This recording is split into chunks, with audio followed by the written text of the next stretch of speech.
Guys, welcome to the J. Scott Outdoors podcast. This is going to be a really fun episode with Jason Hairston, the founder of Kuyou. And about 2 weeks ago, I went out to Dixon, California, to the KUIU World headquarters and got a chance to talk with a lot of Jason Hairston's staff. Got to basically spend a day in the life there at Kuyou.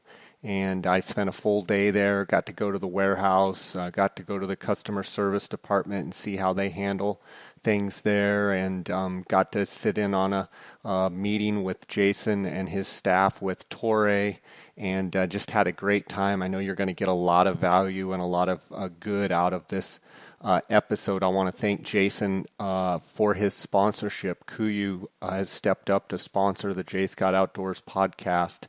And for me, I'm so thankful for the support from him, and I love his gear. I've been using the Kuyou gear since 2010, and just so impressed with Jason's desire to make stuff better, and he's constantly tinkering and constantly trying to upgrade and make a better product. He's truly never satisfied.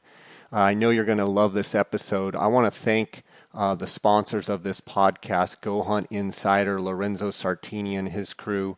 Want to remind you guys that you can use the J. Scott promo code, and you're actually going to get a $50 Kuyou gift card when you sign up. And just by using the J. Scott promo code, Lorenzo and his crew over there at Go Hunt Insider have created the best resource for any Western hunter that's trying to research all these different states and hunting opportunities and draw odds. They also have strategy articles. They have monthly gear giveaways and hunt giveaways just for being an insider member. So make sure to check them out. I want to thank Cheston Davis, phonescope.com. Use the JScott16 promo code and you're going to get a 10% discount. Cheston and his crew make digiscoping adapters there at PhoneScope, and basically take any phone and they can adapt it to any binocular or spotting scope, and you can immediately be taking great photos and videos of your hunts and the different animals that you're after. I want to thank them. Also, the Optics Authority, Cody Nelson, his guys over at the Outdoorsman's. We've been doing a lot of testing on the Swarovski Btx. It's the new spotting scope that you actually can use. It's got a 2-eye eyepiece. So in other words, you're looking through a spotting scope, but you're using 2 eyes. And it's a phenomenal product. It comes in a 65, 85, and 95 millimeter. And the guys over there at the Outdoorsman's in Phoenix, you can use the J. Scott promo code, get a 10% discount there on all Outdoorsman's products. And you can find them at outdoorsmans.com. Guys, don't forget the Colorado big game hunting applications deadline is due here on April 4th. So it's just around the corner. Don't forget about your Colorado application. You can apply online. Make sure, if anything, even if this isn't your year, at least apply for preference points so you don't lose out. And the Arizona results have come back for elk and antelope, and things are shaping up for a really nice year in most states across the West. Arizona and Nevada for sure have gotten moisture. There's some portions of Colorado and such that in Wyoming, maybe Idaho, that have gotten too much.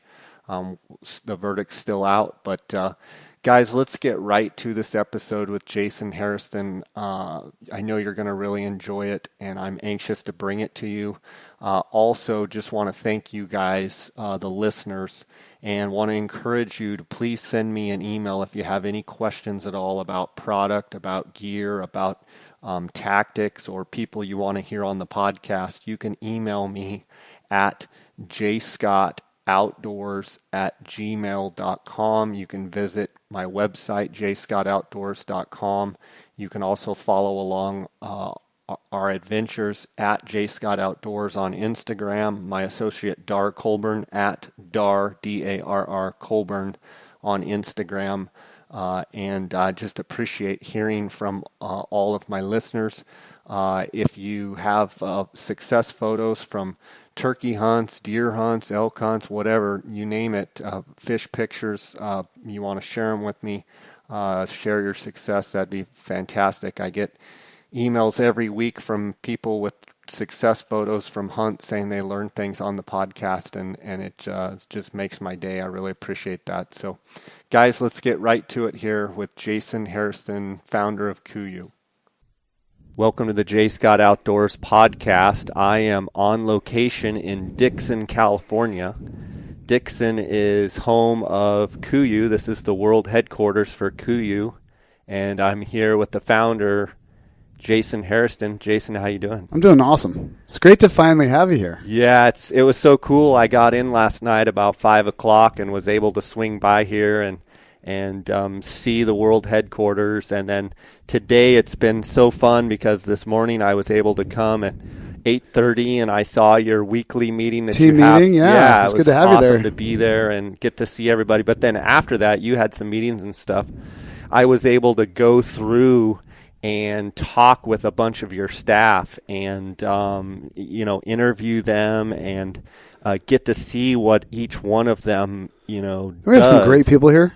Yeah, I mean, it was, I talked with Stephanie in the returns department, and she was telling me about, receiving packages from North Bay, and she's been working, it'll be 4 years in July, and she handles refunds and price adjustments, and I talked with Tim, who works, directly with Regina and customer service sales and manager and operations department. And he wears, it seems like everybody in that department wears multiple hats. Everybody's helping each other. And Mari, sales service, she works in the guides and outfitter program. She handles the newsletter. She's kind of a jack of all trades, a couple year. Of course, yeah, she's awesome. Employee. And then Mark from Vacaville, customer service rep, handles a lot of the Canada orders. Mark's awesome. Yeah. I got a funny story about him. He works with Dallas, who Dallas is doing the Kuyou Canada. He does, yep. And then there's Helena, service emails. She covers a variety of emails. She was second in your sales team. She handles 100 to 200 emails. I know. Amazing. And Danny and Ellie work with Brendan and the guides and outfitters. They do such a great job. And then Jordan works with, sometimes there's lost packages. She does all the troubled shipments and just the challenging situations that can happen for a customer. We want to solve those things quickly. She's so good about that. Yeah, and then Anthony, man, what an energetic guy, and seemed very product knowledge. He's a student, absolute student of the game. Just seemed 100%. Like an awesome guy, and Jade and then Todd Harney took me from here. We drove in the Kuyou van and we drove over to the warehouse. North Bay, and I took some photos and videos of. I couldn't believe it. I mean, from the bottom all the way to the top is boxes. And I think we're in like 25 or 30,000 square feet now. Row after row after row. And I was, walking through, taking pictures, and here's Yukon. Here's backpacks. I took like 500-600 pictures of pack frames. Yep. And then he goes, that's not, and I go, what? And he goes, look, and there was like another 2,500 of them. I'm like, oh my goodness. Isn't it amazing? Yeah. I mean, and to think all that's come in less than 6 years. Yeah. I mean, I don't know if Debbie or any of those people over there showed you where we started. No, I didn't see that. But it's mind blowing for me. I mean, we literally had one tiny desk station, and we had literally a rack that was something you could almost fit in your garage. That was Kuyou 6 years ago. Yeah. And to see what it is now, and to walk in there and see all the different stations, the mass amount of people that we employ there, and watch what they do and how many packages they're shipping out every day is just the most.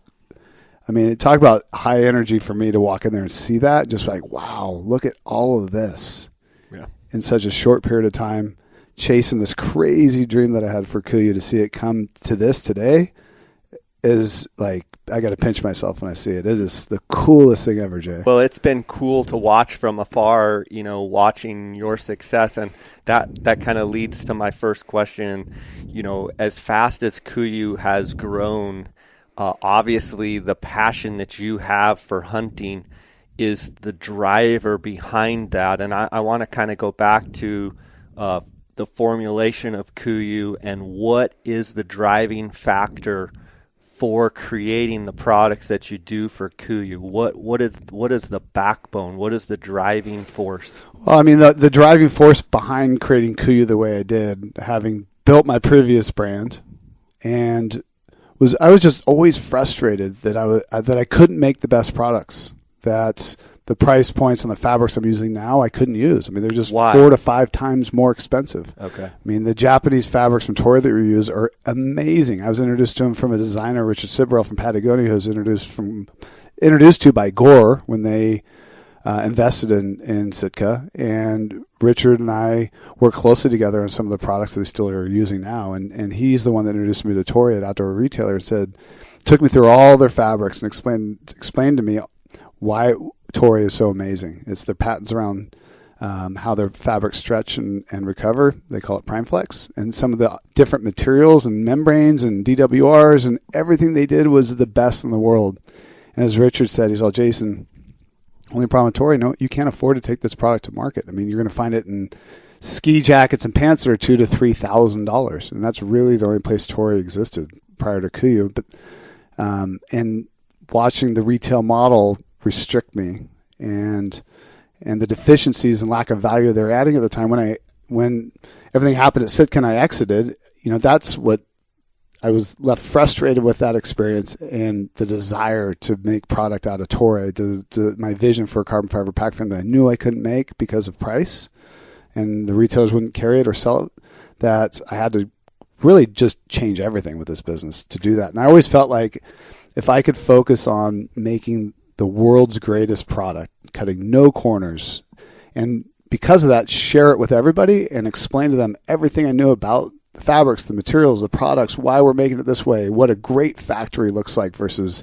low cost factories, and share all that experience, all that knowledge that I was learning and had learned, and build the best of the best. This consumer direct idea may work.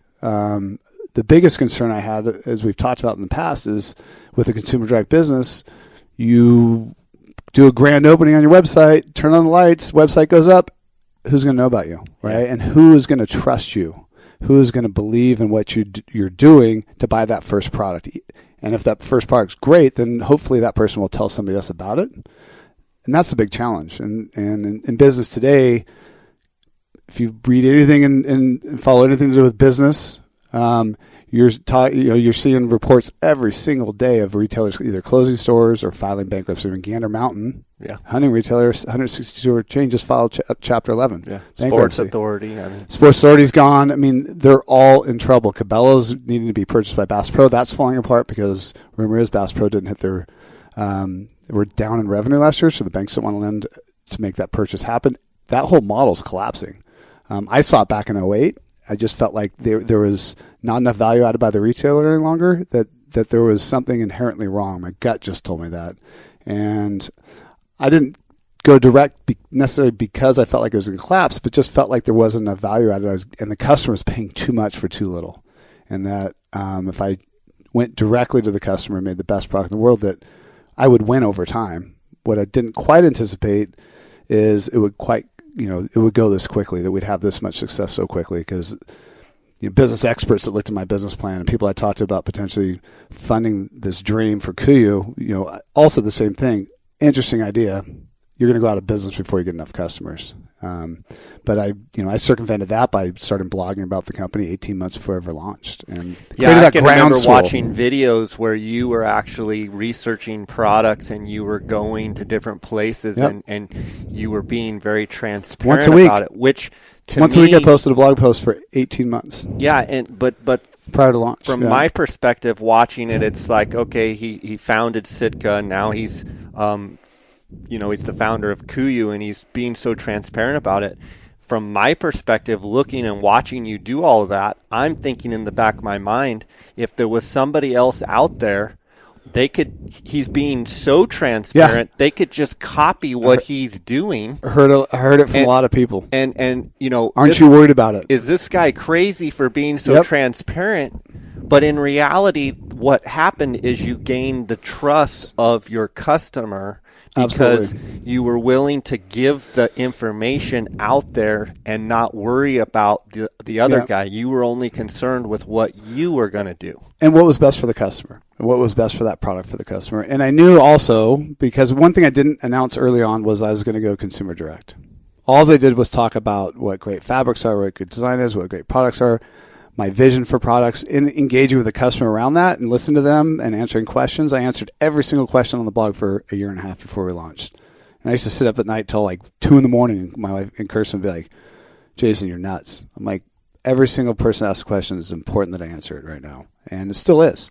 And but what I did know is the materials and fabrics I was going to use, no one could afford to use them and sell at retail. So I knew, even though I was going to lay everything out of exactly what I was doing, what I was buying, and why, nobody can compete with me that was currently in business that sold at retail. You couldn't do it.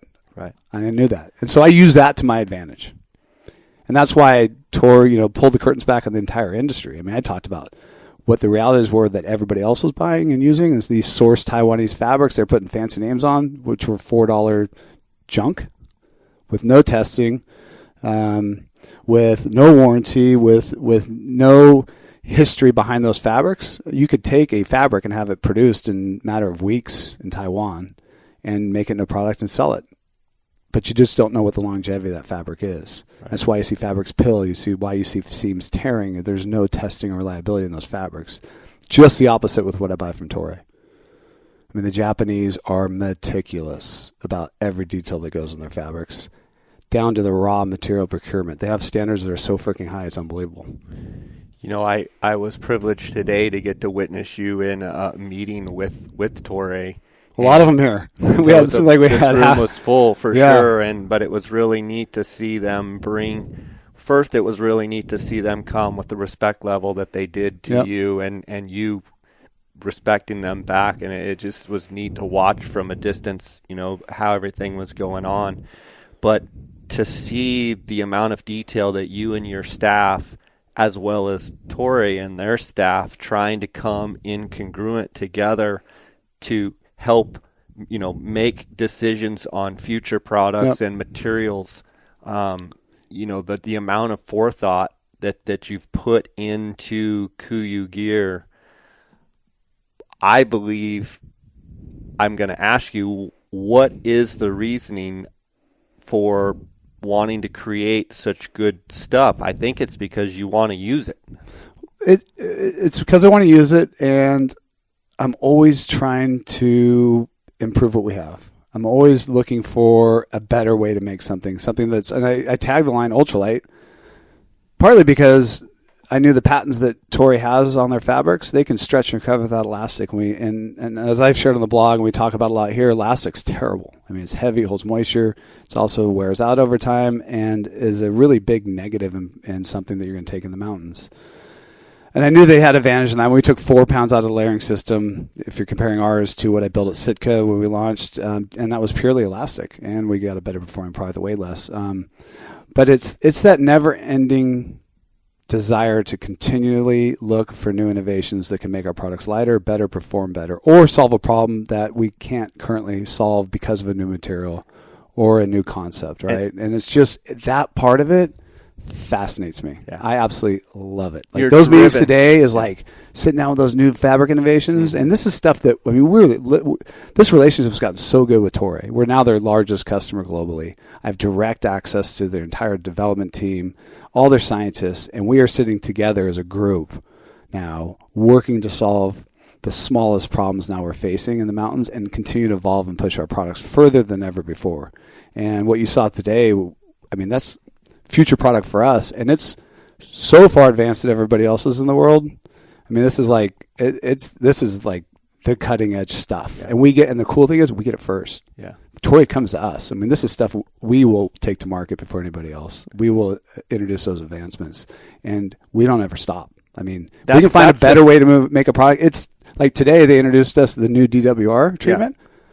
it's going under products as soon as possible. And that's the thing that I want to make a point of, that I've been able to see, wearing the Kuyou gear for as long as I have, is I've been able to see you not settle.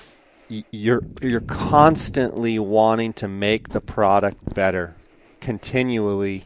And I think it would be very easy for someone in your position that has built a company like this and kind of sit back and rest on your successes. But what I see from you is actually the opposite. I see someone that is constantly willing to say, you know what, this product's great, but I can make it better, and continue to strive to make each piece of your gear better. And this business model allows me to do it really fast.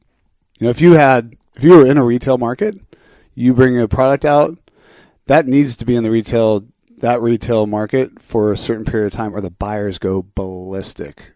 They don't want to have to change out a new SKU. They don't want to have to discount and close out inventory they have that they're carrying over. So that stagnates innovation. I can recreate, like, our packs are new every year. We add new innovation in our packs every year. Every single year we've made improvements to our entire pack line. We're bringing as the new, we'll have the new 2017 packs coming out this spring. Only because I'm just relentless on testing. That's why I go on sheep hunts every year. Finding deficiencies in our product, going back to people like Toray, going back to guys on our development team like Sean, going to our carbon fiber suppliers and finding ways to make our stuff even better in those extreme conditions or situations we may find still performs really well, but can we make it even better? Can we make it lighter? Can we put a package together that's better for our customers? And that's just my fanaticism for product. And it's just curiosity of how do we make it better? How do we improve these things? And what technologies are out there to do that? And we're always searching. I'm always searching for new ideas, new concepts, new developments, new fabrics and materials. I'm going on Monday to this place called Bolt Fabrics. They've figured out how to harness DNA from spiders to make fabric. Now, it's not commercialized yet. They couldn't produce it in a mass production level, but I want to be on the ground floor of understanding what they're doing.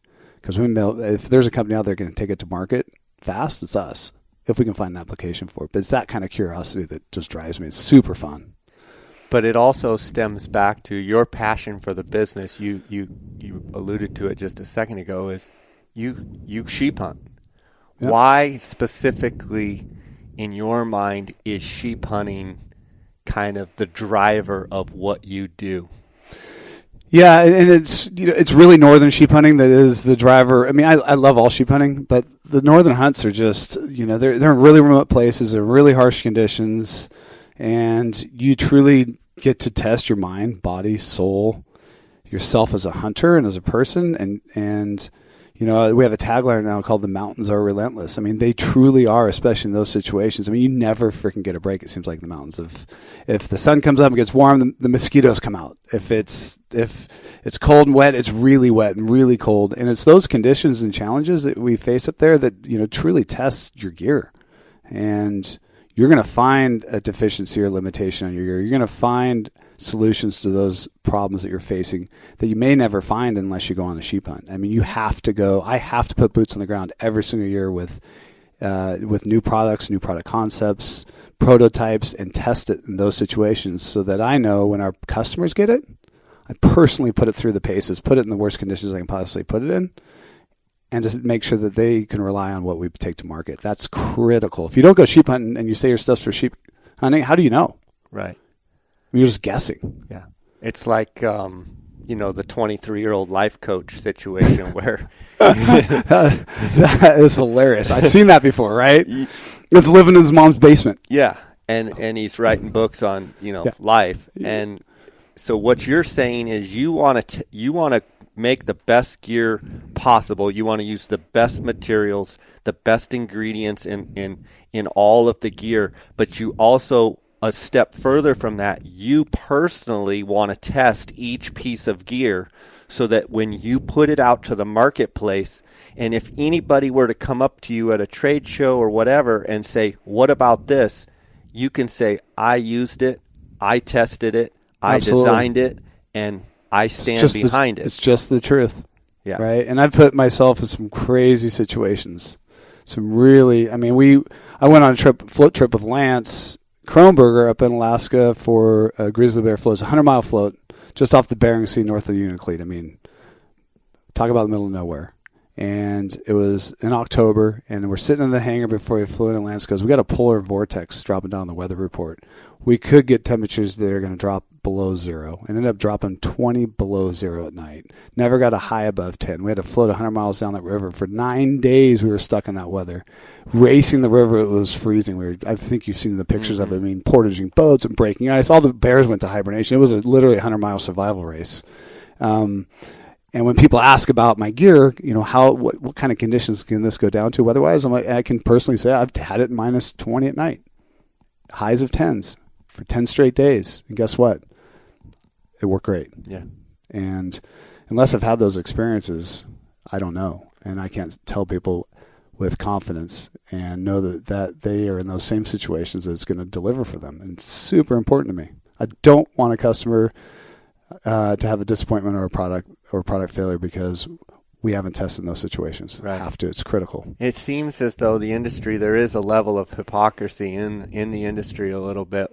And I think that's something that I've always admired about you and your staff, is that you do test the gear and put it through all of, you run it through the harshest of conditions. And quite honestly, I mean, you're the type of guy when you look outside and you're looking out your tent and it's big clouds coming over, you're like, great, good day to test gear. It is. Whereas most people would be like, oh man, this big black cloud's coming over. And, oh yeah. Yeah. I mean, like a great example of testing a product in a situation I probably shouldn't have is our Ultrastar tent, the one-man tent. I took it on a BC stone sheep hunt off of the glaciers.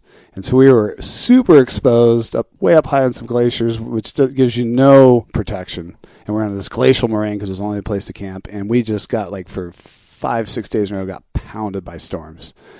And I had that tent at a couple nights in a row, we got just these huge winds, and one night in particular it got really bad to the point where at like 4 a.m, I'm sitting up in my tent leaning against the back wall because I'm convinced that tent's going to get blown to pieces and we're going to blow off the mountain. And it survived, and it performed amazingly well beyond anything I ever designed that tent for. And that gave me really big confidence. This is when this prototype, when we took it to market, like, yeah, it's an ultralight shelter. It's a single wall. It's made for summer hunts. But guess what? It can perform in some crazy conditions. This is the craziest weather conditions I've ever been in. I mean, I was seriously fearful of what was going to happen with that product, those conditions, and it performed. It's that type of situations that I love to find the limits and find the limits of the product, if there is some. Or have the confidence to know that it just went through that, and it's awesome. Sure.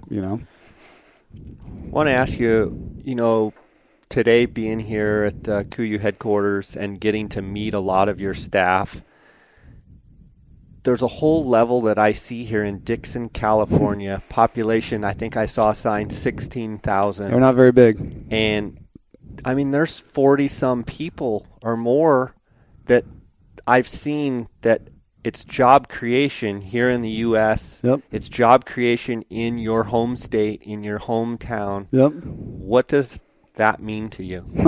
It means a lot, and it's a great feeling, and it really is for in a couple of different ways for our employees. One is it's great to be able to give these people jobs. And it's great for me to give them not just a job, but something and a place to work that is really fun, that's high energy, that is a business that is setting new standards for how to build a company today, and a business that is going to grow to be a globally recognized iconic brand over time. And these people are part of this movement in business and part of KUIU. And to know what's ahead for them, they can't necessarily see it. And have my joy of sitting here with these people. A lot of them most of our team started at customer service level. I mean, from basics. Regina started with folding T-shirts in the showroom. She's running customer service now. She does an amazing job. We have a lot of stories like that. Homegrown talent. I love homegrown talent. We've hired people with great resumes. They don't always fit in with my management style. And to know where this business is heading and to be able to give these people an amazing job. We pay really well. It's really fun to work here. And to see their passion for my dream and my love for this business and love for hunting pull through our staff, And it's what's kind of built this unique following for Kuyou. You know, we talk about the why of this business. I don't know if you watched Simon Sinek, and he talks about the why and how great leaders inspire people. And it's them talking about what they believe and what they love and what their passion is. And that's what we've built here. We've got a culture here of people that overachieve every single day because they love what they do. They love Kuyou, and they love supporting my dream and my passion. And you know, I bring up great examples. Sean in product development. I brought this up to the team that I mean, this love is so easy to see. You may not recognize it, but Sean measures pack straps down to the 1/8 of an inch in every single product. The level of detail he works on our products, I've never asked him to do it. He does it because he loves it. Blaze, do a corporate video. He comes out with what I dream about. If you've seen it, it gives me goosebumps and tears when I watch it, right? Yeah. Melissa, with the things she does, it goes down to everybody here and it's contagious. It is contagious. And you just get this sense of energy here. We're doing big things. Oh, man, I'm fired up just being here. Right? You can feel it. Yeah, I've only been here for, 12 hours, and I'm just fired up. I mean, at night I got to kick people out of here. Yeah. I mean, it is an amazing thing and culture that we built here. It's a family. We all work together. We all wear a bunch of different hats, like you noticed. Everybody's in it together, and nobody's in it for themselves. And that's so cool. I stopped and talked and took notes and talked with a lot of different people, and I said, what is it like working for Jason? And they said, he's easy to follow. I heard that awesome. Several times. He's easy to follow. And that's a huge compliment. I've never heard that before. Honestly, I would think that's the biggest compliment you could get, because here you are as a leader. I asked, you ever seen him lose his cool? One person said, I saw him lose his cool one time, and it was because we, as a staff at one of the trade shows, left the booth and only left 2 people there because there was some raffle or something. For sheep tags, yeah. And left the booth. And Jason was upset because the customers were not going to get the attention that they should with a full staff booth. And that was the only time, I can remember. Talked to your staff that they said he lost it then, but he was in the right. Yeah. And that was something that was important to him as the customer. Every single thing we do here, I say this brand was built from day one for the customer. Everything we do, every decision we make has to be what's best for the customer here, or you can't work here. It's never what's best for you. It's never what's best for me. Product decisions, how we service the customer, how we handle customers when they're unhappy with a product. We're super liberal. I never want to lose a customer because they're unhappy with the product. If it doesn't perform the way they think they should, even if they misuse it or had a misunderstanding of how it should perform, take care of them. Right. Customers are livelihood, right? And they deserve it. They're so poorly treated today as consumers. It's unbelievable. I just look at businesses that service customers that way and just think, how do you survive? We get a customer here. Our goal is to never, ever lose that customer. We want them forever. We want to wrap our arms around them. We want that family atmosphere spread to our customer base. It's only because I truly care, not because I want to make more money. Right. Well, you also are smart enough to know that if you care about each and every individial person, the money will come. It's not about the money. It's about say it every day. It's a customer service business. I kind of treat my podcast the same way in the fact. I know you do. You do. It's I really get messages and emails and direct messages on Instagram, and for me, it's super important that each and every person gets a response. Yep. And they get a thoughtful response, not just a just a totally. one line, just a random, this is how I'm going to respond, but a personalized response. And I say, thanks for supporting my podcast. Thank you for taking the time to send me a question. Thank you for taking your time to send me a comment. Thanks for sending me a concern. Like, you're taking time out of your day to send me a message, and I appreciate that. And it truly is one person at a time. Yep. And that's, one of the reasons. But why do you do it? I do it because I care I want them to get the most they can out of the podcast. And I know it's important for building what I'm doing to have their support. Without each and every one of them, I wouldn't have the cumulative support that I do.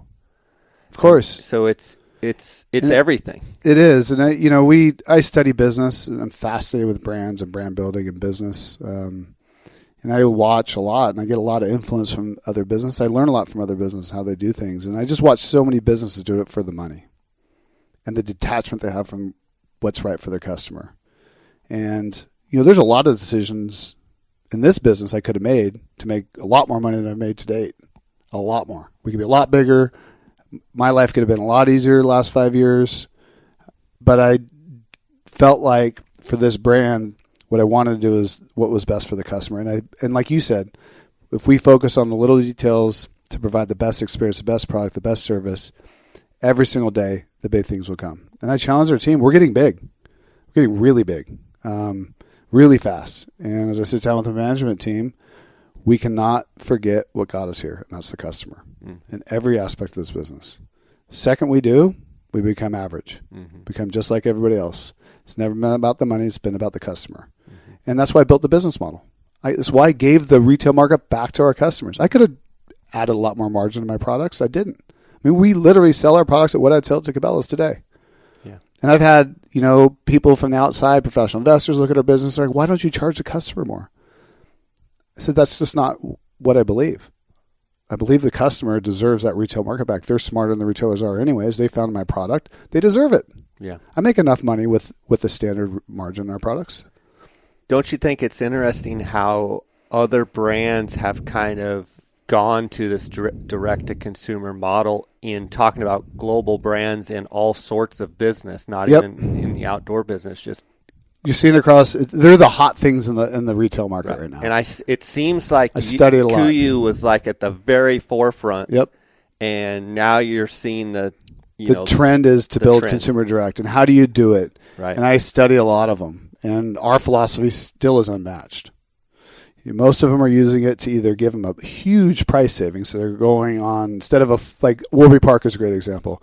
They make prescription eyewear. I don't know if you know about that brand, and they sell them direct. And Luxottica is the big dominant player in that business, and they charge an exorbitant amount for the frames. Well, Warby said, well, we're going to design our own frames, bypass Luxottica, sell it direct to the customer, and we're going to make glasses really inexpensive. So they're $100 glasses. Problem with them, they're $100 glasses. So they got deficiencies in quality and performance, and they're limited on the styles and designs. And that's kind of their value add to the customer. And it's a choice. The problem is when someone comes out with a $99 pair of prescription sunglasses, what value have you truly added? What have you really done for that customer, right? Dollar Shave Club, 99-cent Shave Club is another argument, right? And this direct-to-consumer idea, they're trying to take advantage of, trying to figure it out.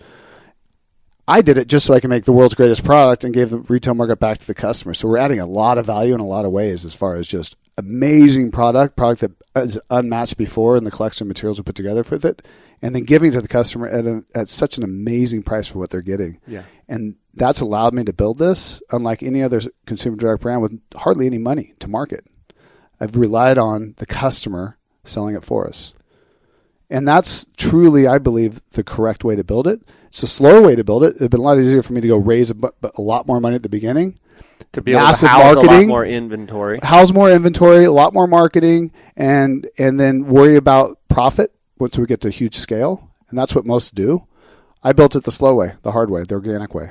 Great product, transparency, and building trust. One person at a time. One person at a time, word of mouth marketing. And to get to this point, we've done it with hardly any money, which has not really been done before in this type of business. That brings up something I wanted to kind of talk to you or ask you about. In the industry, from my perspective, what I see out in the industry is a little bit of hypocrisy, because there is a whole conglomerate of companies that are willing to pay crazy amounts of money to people to use their products, and hundreds of thousands of dollars to say that this optic or this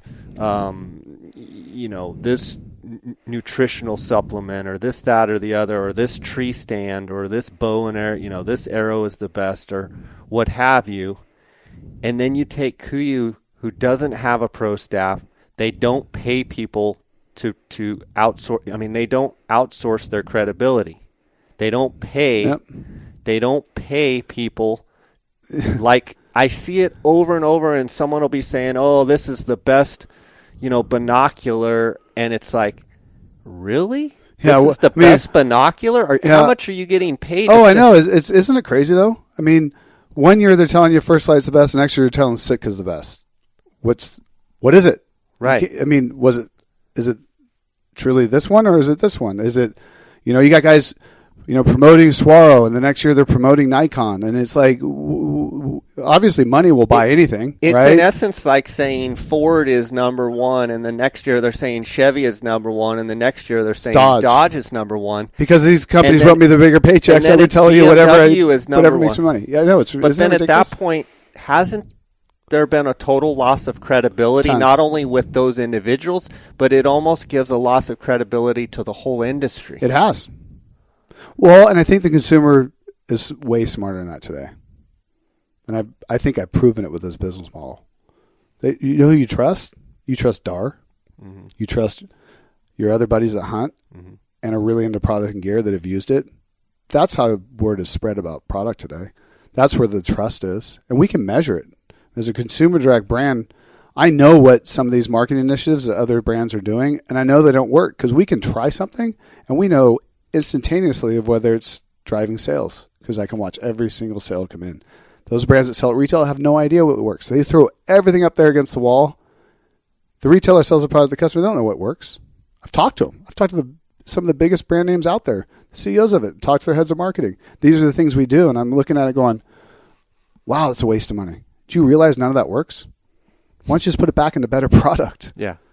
Because that's what wins. The absolute best product in the world will win. And the customer will tell people faster today than ever. They'll learn about it faster today through the internet. And social media makes the word of mouth marketing thing happen exponentially overnight. I mean, we've turned into a globally recognized brand in less than 6 years, all through word of mouth, all through product, none of it through advertising, none of it through paid spokespeople. And I think another thing that really worked out with the timing of your launch and your direct-to-consumer model is exactly that in the transparency and the way you did it, but I think also with the evolution of social media. Yep. And let's face it, there's a thing called the internet. It's an amazing thing, isn't it? And then there was, people here say, or I hear people say, oh, well, it's social media. It doesn't really matter. Well, guess what? The way people are communicating these days is through social media. And phones and tech. I mean, it's mobile. It is. And we study it religiously because we live and breathe by it and the success of it as well. And really what we're competing for today is time. I mean, time is the most valuable commodity of people today, especially with the phone, the smartphones. You never get a break. People's attention and time. Do you enjoy getting a phone call when you get a text? No. I'd rather get a text. I'd rather get a text. Yeah. You know why? Because then it's up to you when you get to respond. People don't like to be interrupted anymore. But they want to decide when they get the information. They want to decide when they return a message on a text. They don't want to be interrupted, right? And interruption marketing is totally dead. It pisses people off. It doesn't work. People don't want it. Right. And we get to see the results of it directly because we can watch what we do. And it's up to the consumer. Everything's up to the consumer today. They own their experience, their day, their time. Down the to market the dictates, yes. Absolutely. Yeah. But these brands that haven't figured that out, I watch what they do, and they're just totally missing marketing today, which is all about the customer and all about their time. I think Kuyu's done a great job with managing your social media and being able to, I follow you, KUIU Official, on Instagram. I also follow you on your personal page, and I think it's a great way for people to see not only your stance, your business stance, but get to see some of your personal stuff with your kids and, your own personal hunts and some of the things you do, and it just adds a whole nother layer of transparency to me where you are interacting with the people on your Instagram account. I mean, I love Instagram now. Who else is, having daily conversations and responding to people on social media? Well, the people that are successful are doing it, but the old not all of them. That's what I'm saying. Yep. But I think it shows where you're different. And I think even from President Trump, people have been amazing to watch him do what he's done. Yeah, and bypass the media, go directly to the people. And he's been getting criticism for making tweets and going on Twitter. Well, whether you're a Republican, a Democrat, or whatever, you have to, I think, step back and say, you know what? Here's a president who's connecting directly, talking directly with the people. He's not going through a media source to then filter his information. It's his direct thoughts. Whether you like the thoughts or don't like the thoughts, you do have to respect the fact that he's going directly to the people, I think. It's everything today. You have to connect with the people, and you have to talk about what you believe, and then the people then can decide then you're going to attract the people that believe what you believe. And the people can decide whether they believe you or not. And trust, transparency, honesty, all that goes so far today, and social media makes it so granular. You can learn about, my life and what my days are like and what things I'm doing. I think when we look at social media here and how I look at it is, and what's so great about it today, the customer can decide how deep of dive they want to drive into a brand, right? And we talk about it here. If they want to know a little bit about the brand and get a post once a week, it's our blog. If they want a deeper dive, it's Facebook. They're going to get 5 to 7 posts a week, maybe once a day. Kuyou Instagram, they're going to get 3 to 4 a day. They want to dive deeper into the brand, they can follow me and learn more about what I do and the inner workings of my day-to-day and what I do in my life. And it gives them the opportunity to engage the brand that they choose to engage in the brand versus interruption marketing, which forces it on them. Mm-hmm. And people don't want to spend the time to be interrupted anymore. It pisses them off. Yeah, I agree. Great time to be in business. I tell you, for where we are positioned as a brand right now, it's like we have the whole world in our hands. With the failings of retail, the brands in retail all are down in revenue, and we're growing like crazy. And I feel so fortunate to have figured out how important it is to connect with the customer, listen to the customer about every aspect of their experience, and on products we're in development, to know what they want and to communicate with them. It's the future. If brands that haven't figured that out yet are all in trouble, and a lot of them right now, they're so stuck in the old way, they have no clue how to do that. And how powerful it is. And the crazy thing is you can connect directly with your customer with less money now than you've ever been able to. It's free. It's called the internet. Time, a lot of work, but it's free and it's powerful. Right. And it's meaningful, and it's what customers are trusting today. Yeah. And thank God for it. I started this business in 2009 with a blog. This is before even social media was even a word, I think. And I didn't know what it was going to do, but I tell you what, I learned a lot. And then the progression of it with, Facebook and Instagram and now Snapchat and all these other aspects of it, I just feel so fortunate to have built this business through that, because it's the future of business. It's today's business. And those that haven't figured out are all way behind the 8 ball. Thank God for me. I feel very fortunate to be in the position we're in. Absolutely. The World Tour. Yeah, you guys are going to be awesome. You're going to have your garage sale here. It's going to kick off the World Tour at our annual garage sale. Yeah, and then kick it off. Tell me about the World Tour. What is it going to be and why? So I don't know if you saw the renderings in Pat's office, but it's It's a semi truck with a 18-wheel trailer on the back. It will turn into a 900 square foot pop-up showroom. So the sides pop out. And it has all the merchandising inside of it, all of our full product line, and all the sizes. And it'll open up. We'll have a big awning out the outside, and we are going to hit 27 cities starting May 20th. I think we finish it towards the end of November. It's going to be pretty much a western swing of the United States. We call it a World Tour because that's where it's headed eventually. And I think we go as far east as Kansas City, and I think Houston, Texas is the furthest east down in the south.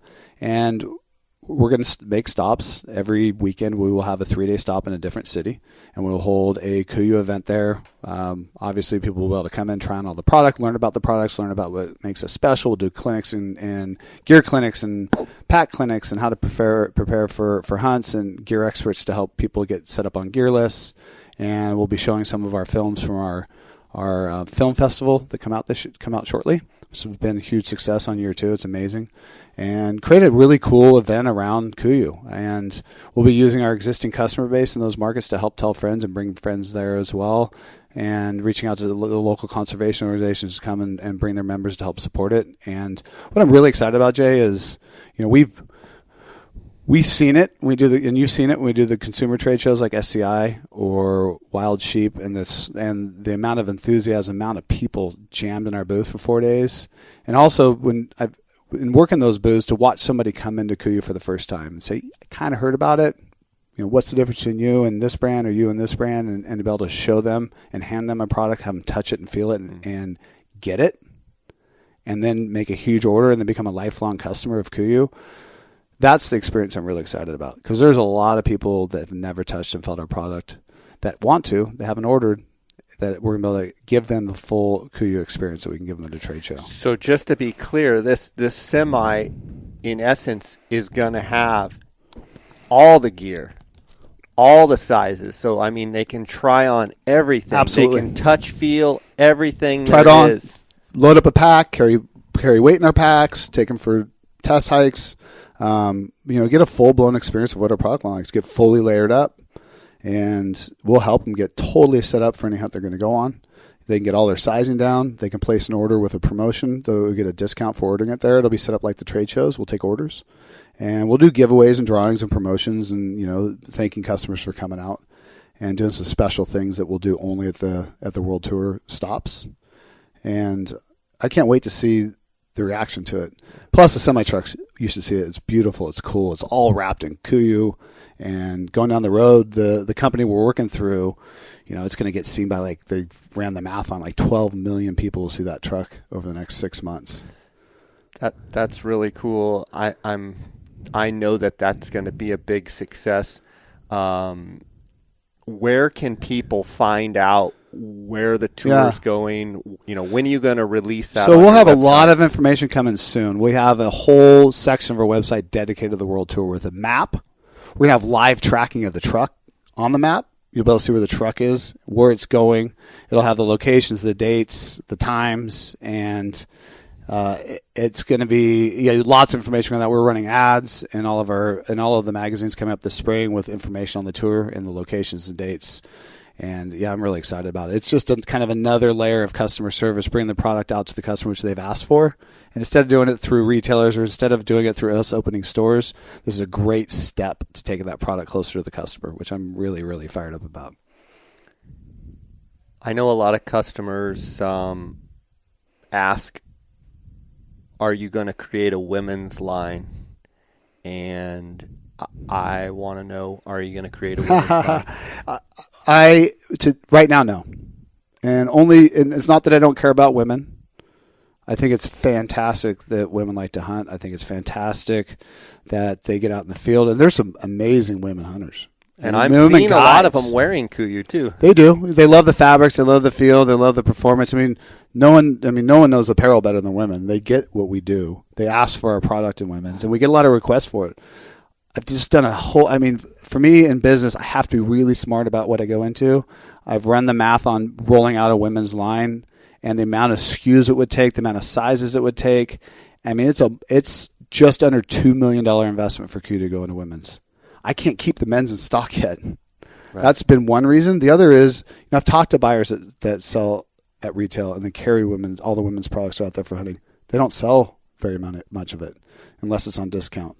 And they've told me the women's market isn't as big as people are trying to make it out to be, or what the data shows the fastest growing segment. The problem is there's not a lot to start with to make it the fastest growing segment. So you go from 5,000 women hunters to 10,000, it doubles. It's the fastest growing segment, but it's just not a big customer on a grand base. scheme. The grand scheme of things. And I just have to be really smart about this business right now. Does that mean we'll never go into women's?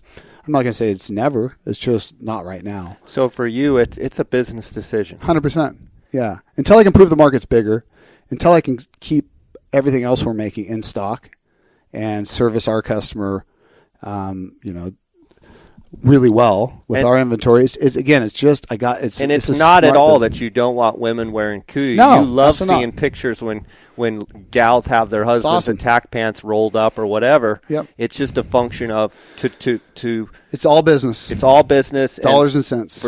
For trying to make Kuyou as healthy as possible, would not be a good decision. It wouldn't be. Not for this brand today.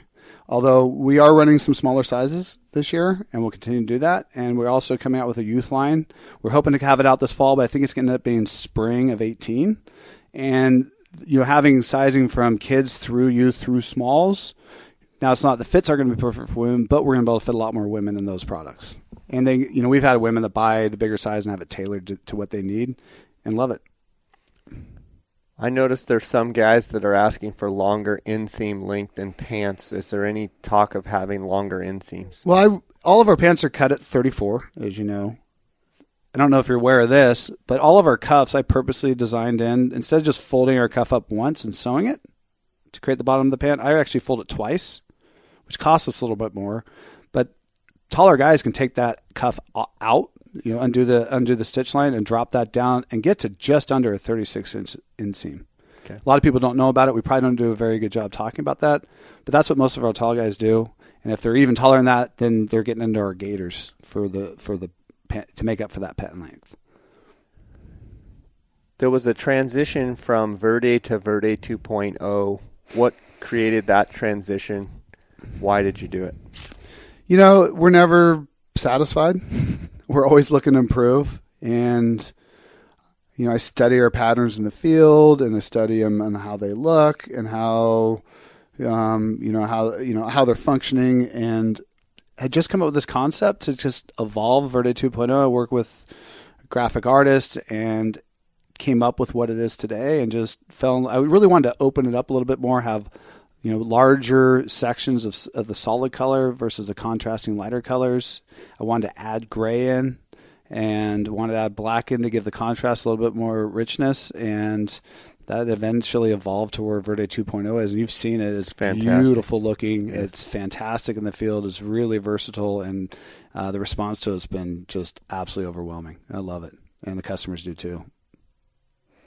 Jason, what I hear from you in going to the direct-to-consumer model was that you were able to actually make ingredients and materials in the product that were actually better than the competition, way better than the competition, and that if you had to offer it in the retail, the price would be so super high that you would be priced out of that arena. But what you have been left with is being able to go directly to the consumer. Your materials and the ingredients in the products are far above the competition. Yep. Not even close. And it's easy for me to sit here and say that because I've used the product since you started. But from your perspective, why are the ingredients, why are the materials better? That's a great question. How are they better? Sure. Just on the pricing structure, double our prices, and that's retail price for us. So in other words, just to be clear, if you're saying $200, it would be $400 retail. So our attack pant is what is it? We sell it for $140. It's a $280 hunting pant at retail. Our Yukon jackets, just under $800.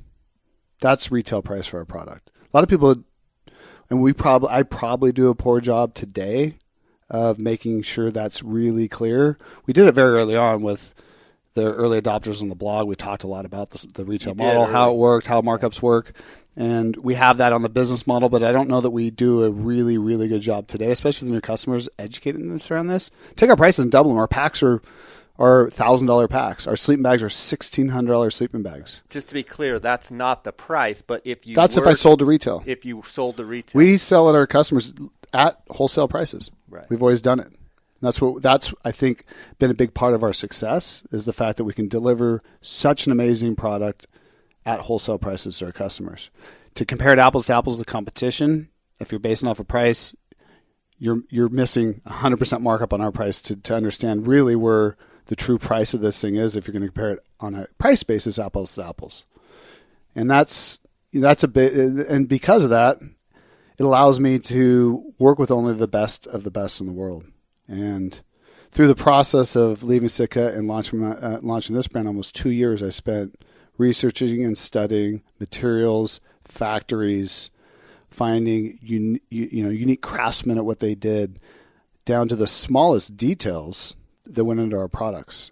I probably could have launched this brand a year before I did, had I not decided to take this route by just sourcing fabrics, putting a product line together, and going back out to market. And I could have brought a product line out similar to what I produced at Sitka for half their price, but I decided I wanted to take it up and build the stuff I couldn't build there because of price, and to just focus on the details and focus on the materials and continue to innovate with this brand versus just doing a price advantage by going direct. And that's a big difference for us.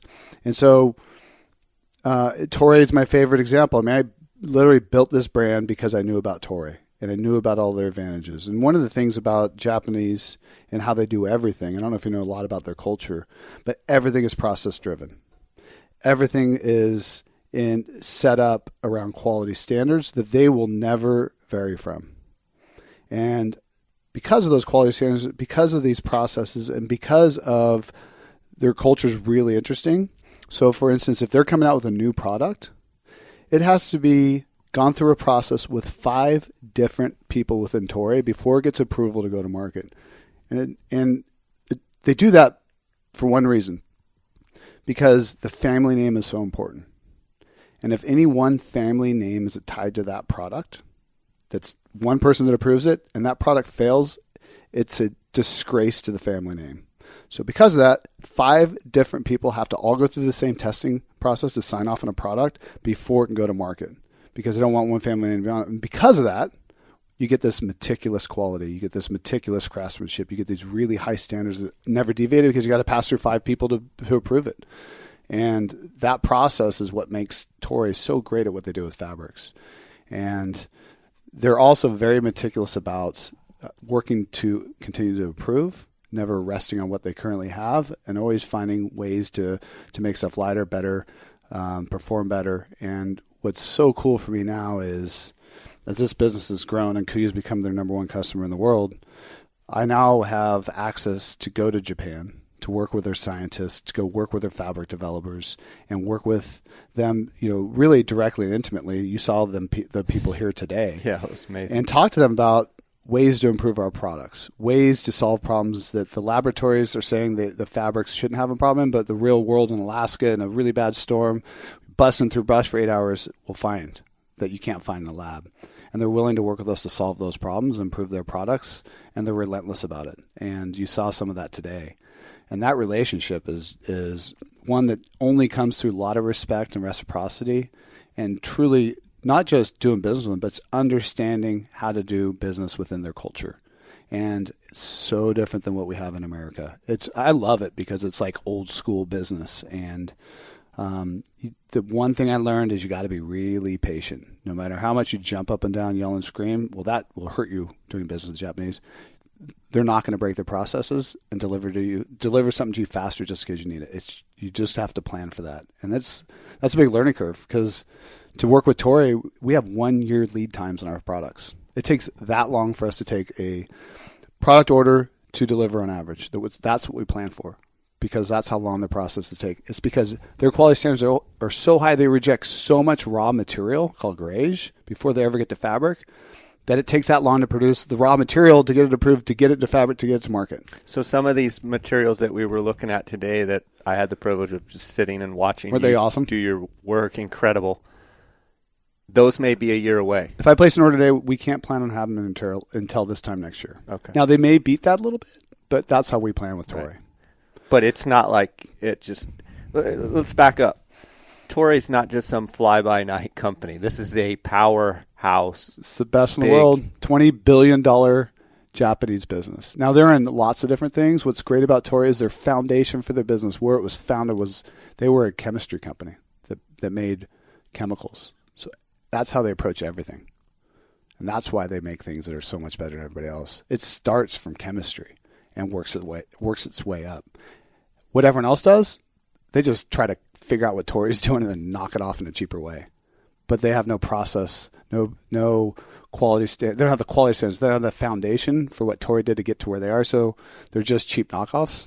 And Toray is by far the standard of the top of the standard. I mean, it's what they all aspire to be in technical fabrics and materials. And it's not just with their fabrics. They also have the most breathable, stretchable membrane out there.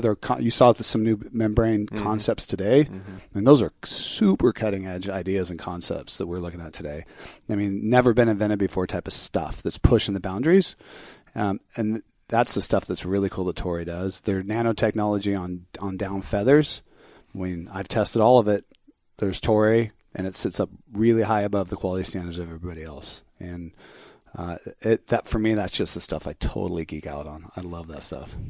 Listening to you tell the story about Toray and how you've taken time and you've had to be patient to build a relationship, to build a trust between you and them and you, is it safe to say the best is still yet to come? Oh, yeah. I mean, it really is. I mean, seems like you've just cracked in. Well, it's been a process. I mean, what was so cool about Kuyou and Toray?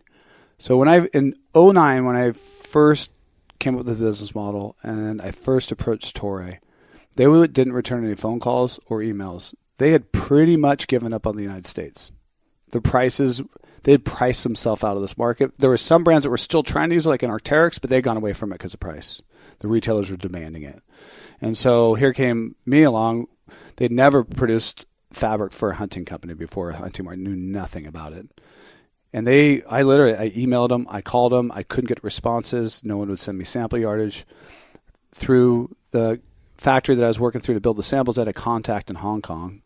They put me in touch with that contact. I flew to Hong Kong to do business with Toray for the first time. And he sent us sample fabrics out of the Hong Kong office. The US office wouldn't do it. They thought it was a waste of time and money. And so that's how I got started in business with them. And now it's so funny because now we're the largest customer in the world. And they're here. And they're all coming here. And like the biggest we had last month or a couple weeks ago, we had some really high executives for Toray, which is really rare to get them to have a meeting with a client. In fact, it's never happened where they've visited a client before. And it's this respect thing that they have and seniority, traditional seniority within Japanese business. And now I'm going to Japan next month to go have dinner with them. And my rep at Toray, Aki's been with us since the beginning. He's like, this has never happened before. They've never had dinner with a client before. And it's really cool for me to do the right thing, build a business model for Toray, fight to even become a customer and to take it where we are today. And then now to be able to work with the teams there to develop new innovations and technologies to do and have meaningful relationships with the highest executives there, to me is it's awesome. It's awesome. It's neat to see all the hard work start to pay off and build it. Now we can start moving that needle further and further and further. And that's what's exciting for me. That makes me think of something, and this question may blindside you. I'm going to ask it anyway. It seems as though there's a bunch out there that have this, why doesn't Kuyou make their product in the United States? And for me, for someone that's been a Kuyou supporter for a long time and really loved the gear, and not only loved the gear, but loved your approach to the gear and what we've already talked about today, but to know you personally,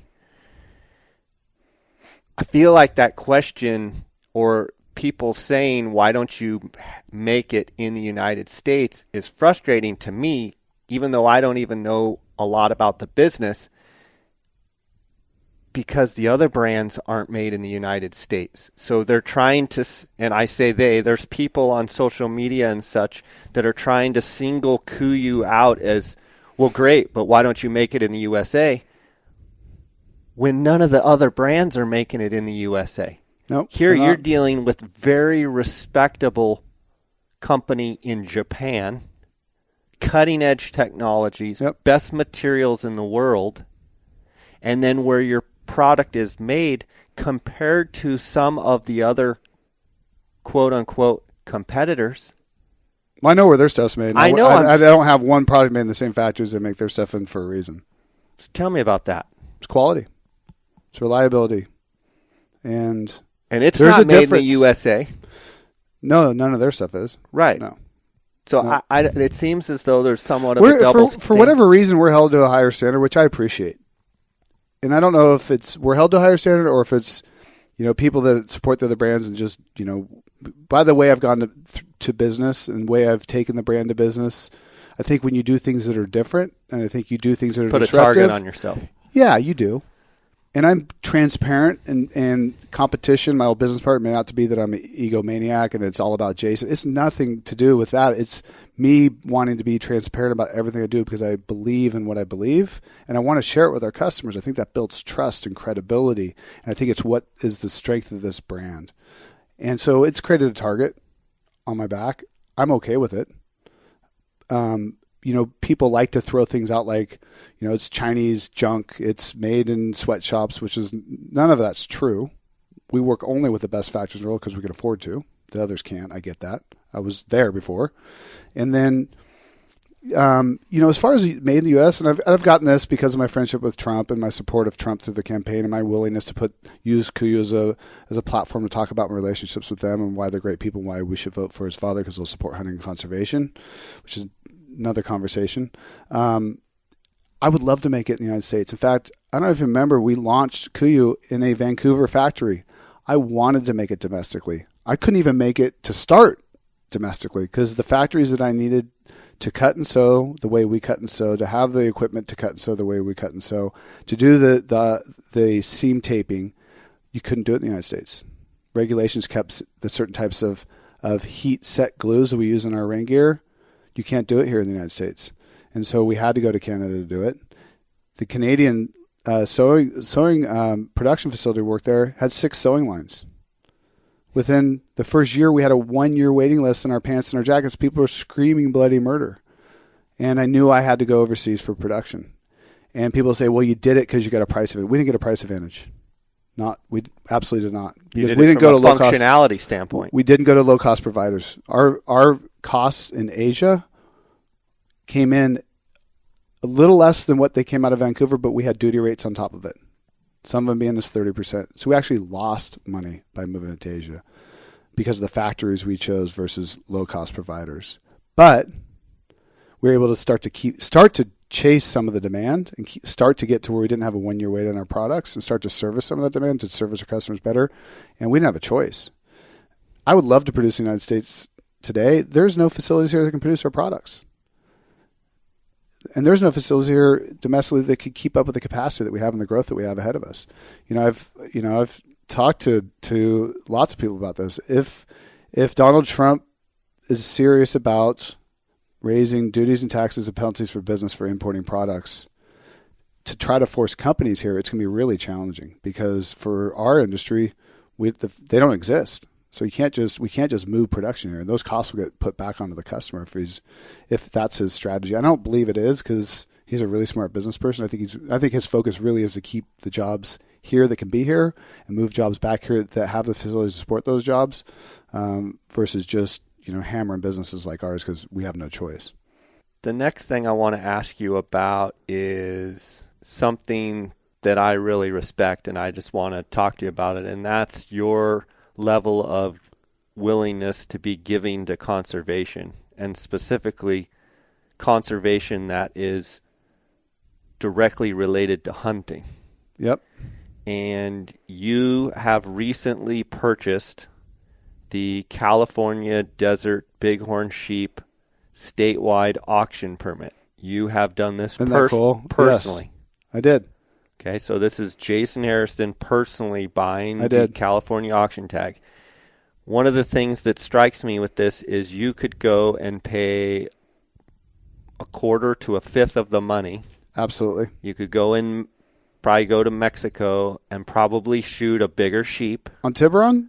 Yeah, I'd have a lot better odds. And you could probably go kill 5 sheep for the amount that you paid for the California tag. Absolutely, I could have. And you have received a little bit of criticism from that. Again, me being your friend, someone that I've known for a while now and respect and have hunted with you and know how hard and just know how your philosophy is. I know that you're not really trophy mind oriented. You're adventure oriented. Absolutely. You don't base the quality of your hunt on the size of the animal. You base it on, isn't this a great trophy? It's phenomenal. Not what does it score? Not saying you haven't had things scored, but I've hunted with you. I've been side by side looking at animals with you, and I know how you are. And then to hear you catch a little bit of flack over buying the California statewide tag, first question I would ask you is, why was it important to you to buy the California statewide tag? There's several motivations behind that. I think, having grown up in the state, built a company designed in and around sheep hunting, and sheep hunting is obviously very important to me, and the challenges and rigors that come along with that. Obviously, the Grand Slam is an accomplishment I think every sheep hunter hopes to accomplish someday. To be able to finish my Grand Slam here was one reason, but not the biggest reason. To be able to do it in my home state is special. And the desert I'll be hunting in is not far from where I grew up. It's about an hour and a half south. So that's going to have some meaning for me. But really, if I went and bought a hunt in Mexico, none of that money is going to conservation of sheep, not going to habitat, not going to guzzlers and biology and sheep counts and relocate. I mean, that money's just gone, and it's even gone out of the country, right? And I felt fortunate to be in a financial position to not only realize a dream, but also to do it in a way that gives the money right back to my home state. 100% of it goes to conservation of wild sheep in California, the studies of it, areas to open up and produce more tags, because there's a lot of sheep in our state that haven't been surveyed yet. That money will go to that. That money is going to go to adding more guzzlers, expanding habitat and protecting wild sheep in California. And that's super meaningful to me. I mean, I've always been a big supporter of conservation from the time I was a kid. My dad and I have been going to Wild Sheep Foundation conventions since the 90s in Reno. We've gone to, Rocky Mountain Elk Foundation. We've been members for years, well before I got into the business. I launched both my companies at the conservation's national banquets at Wild Sheep, Rocky Mountain Elk Foundation. I've always given tons of product back. We've also written checks, made large donations and large contributions in my businesses for the last 12 years that I've been in this industry, and we'll continue to. We don't give back to the resource, especially as a business, and especially personally for me. Hunting's given me everything in my life that's special. It's been my connection with my father. It's my connection with my son. It's been my connection to the outdoors. It's been my medicine at times when life's been really challenging. And it's so meaningful to me, and it's given me so much in business and life that I want to get back to it. And that giving money towards conservation, it does so much for the wildlife and habitat we love, but it does a lot for me too. I mean, personally, it feels really good to do that and be in a position to do that. And like you said, a lot more inexpensive ways to finish your Grand Slam than what I did. I just felt honored to have the opportunity to do this and to give back to my state, back to sheep that live in there not far from where I grew up in. Yeah, I just think it's really cool to know what they're going to do with that money. It is. And to be able to do it in your home state, where your dad started you hunting, where your dad still resides, which, by the way, I got to meet your dad at SCI and have dinner with him. And he's a real deal, isn't he? I told you after eating dinner with him, I know why you are the way you are after, eating with your dad and getting to hear how he's just full of energy. He is. He's passionate. You can just see the drive, but you can see the toughness. Yep. My dad is tough, old school guy. Yeah. I mean, and, he instilled that in me and taught me hard work and connected me with hunting. And my dad's not just like a hunter. I mean, he is like deep. Oh, yeah. He shoots a longbow, wood arrows. I mean, he read bedtime stories to me were Howard Hill, Jack O'Connor. I mean, and I loved it. Yeah. But he's really into the history of hunting and the roots and the background of it. And he is, and he's not just a hunter. I mean, he's all in. It's what he loves, as he talks about in that moose video that we shot. I mean, it set the tone for his entire life. And there's absolutely the fact to that. I mean, and I feel fortunate to grow up with him. He's a big reason why I'm in the business today. It's that common love. You know, we're sitting not very far away from UC Davis. Yep. I haven't had the fortune to go over and see the campus, but driving in, I saw all the signs for UC Davis. And so here you are, you're in your hometown, you've got, you know, Kuyou, your business here, and we're not very far from UC Davis. It wasn't very long ago that you were a high school football player that was too small. You were too small. You were not going to be a college football player. Well, let's back that up a little bit, Jay. So I was actually in high school. I developed. It was crazy. It's where I grew up in Orange County. I mean, football was so competitive back then.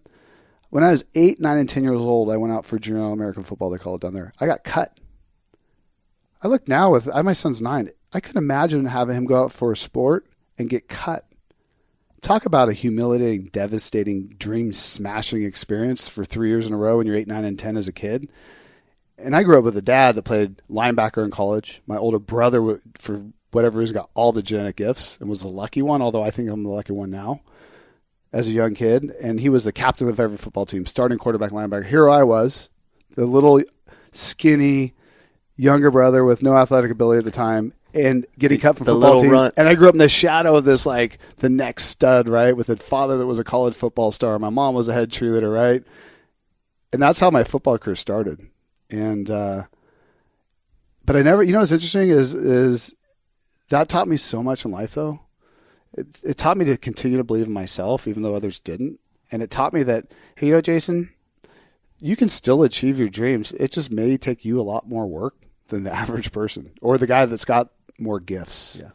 And, you know, what I did with that time sitting on the sidelines, because I couldn't play, it was listening to my dad critique my brother, teaching me the fundamentals of that position, which is how I ended up in the NFL. And, you know, I got to high school, I was still underdeveloped. I was tall and skinny, and I continued to work out. And by the time I got finished with high school, I was an all-state player, all-county player at linebacker. I was the 13th highest-rated kid coming out of high school in Orange County to go to be as a recruit.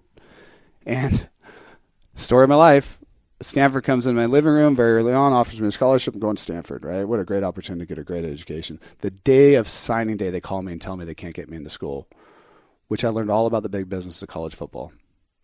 Every other school was interested in me. I'd already told I was going to Stanford. I had no place to go play football. That's actually how I ended up at Davis. Oh, my. And it was a typical type of thing, right? Here I go. I finally did all the hard work, and my dream got smashed again. So in other words, you didn't pursue any other opportunities because Stanford was on the table, and then the rug got pulled out from under last you, minute. It was gone. I went back to UCLA. I went back to all these other schools that wanted me, Too late. and they already given up the scholarship. So I had two choices: go to JC or use football to get a great education. And I, at the time, wasn't really thinking of Davis. They kept calling. I went up to visit, and you know, I walked on that campus. Back then, it was a Division II non-scholarship school for football. And when I walked onto campus, I mean, the stadium was smaller than my high school stadium in Orange County. The locker room was worse. The facility was worse. But you know what's so cool is the players and the feeling I had there. My gut told me that's where I should go to school.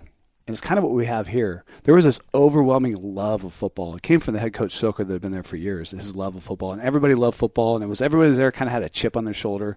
They all felt like they got, bypassed from the big schools.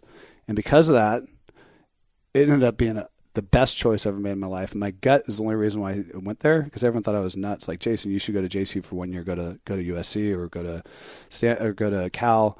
And, it's given me everything in my life, my wife, my education.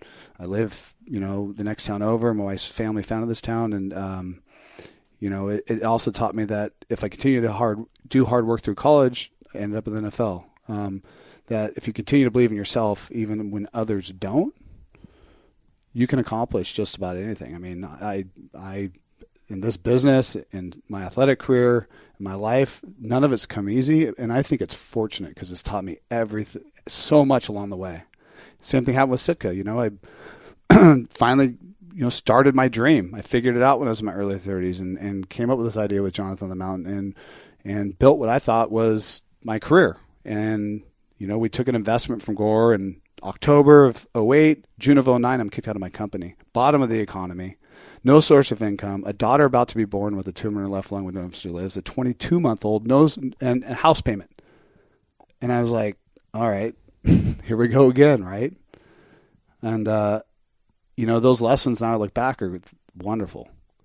You may not understand them at the time, but as I look back now, those really hard times really have come to define me and have created opportunities I've had in life I could never imagine at the time they happen. You just don't see it at the time, but everything happens for a reason.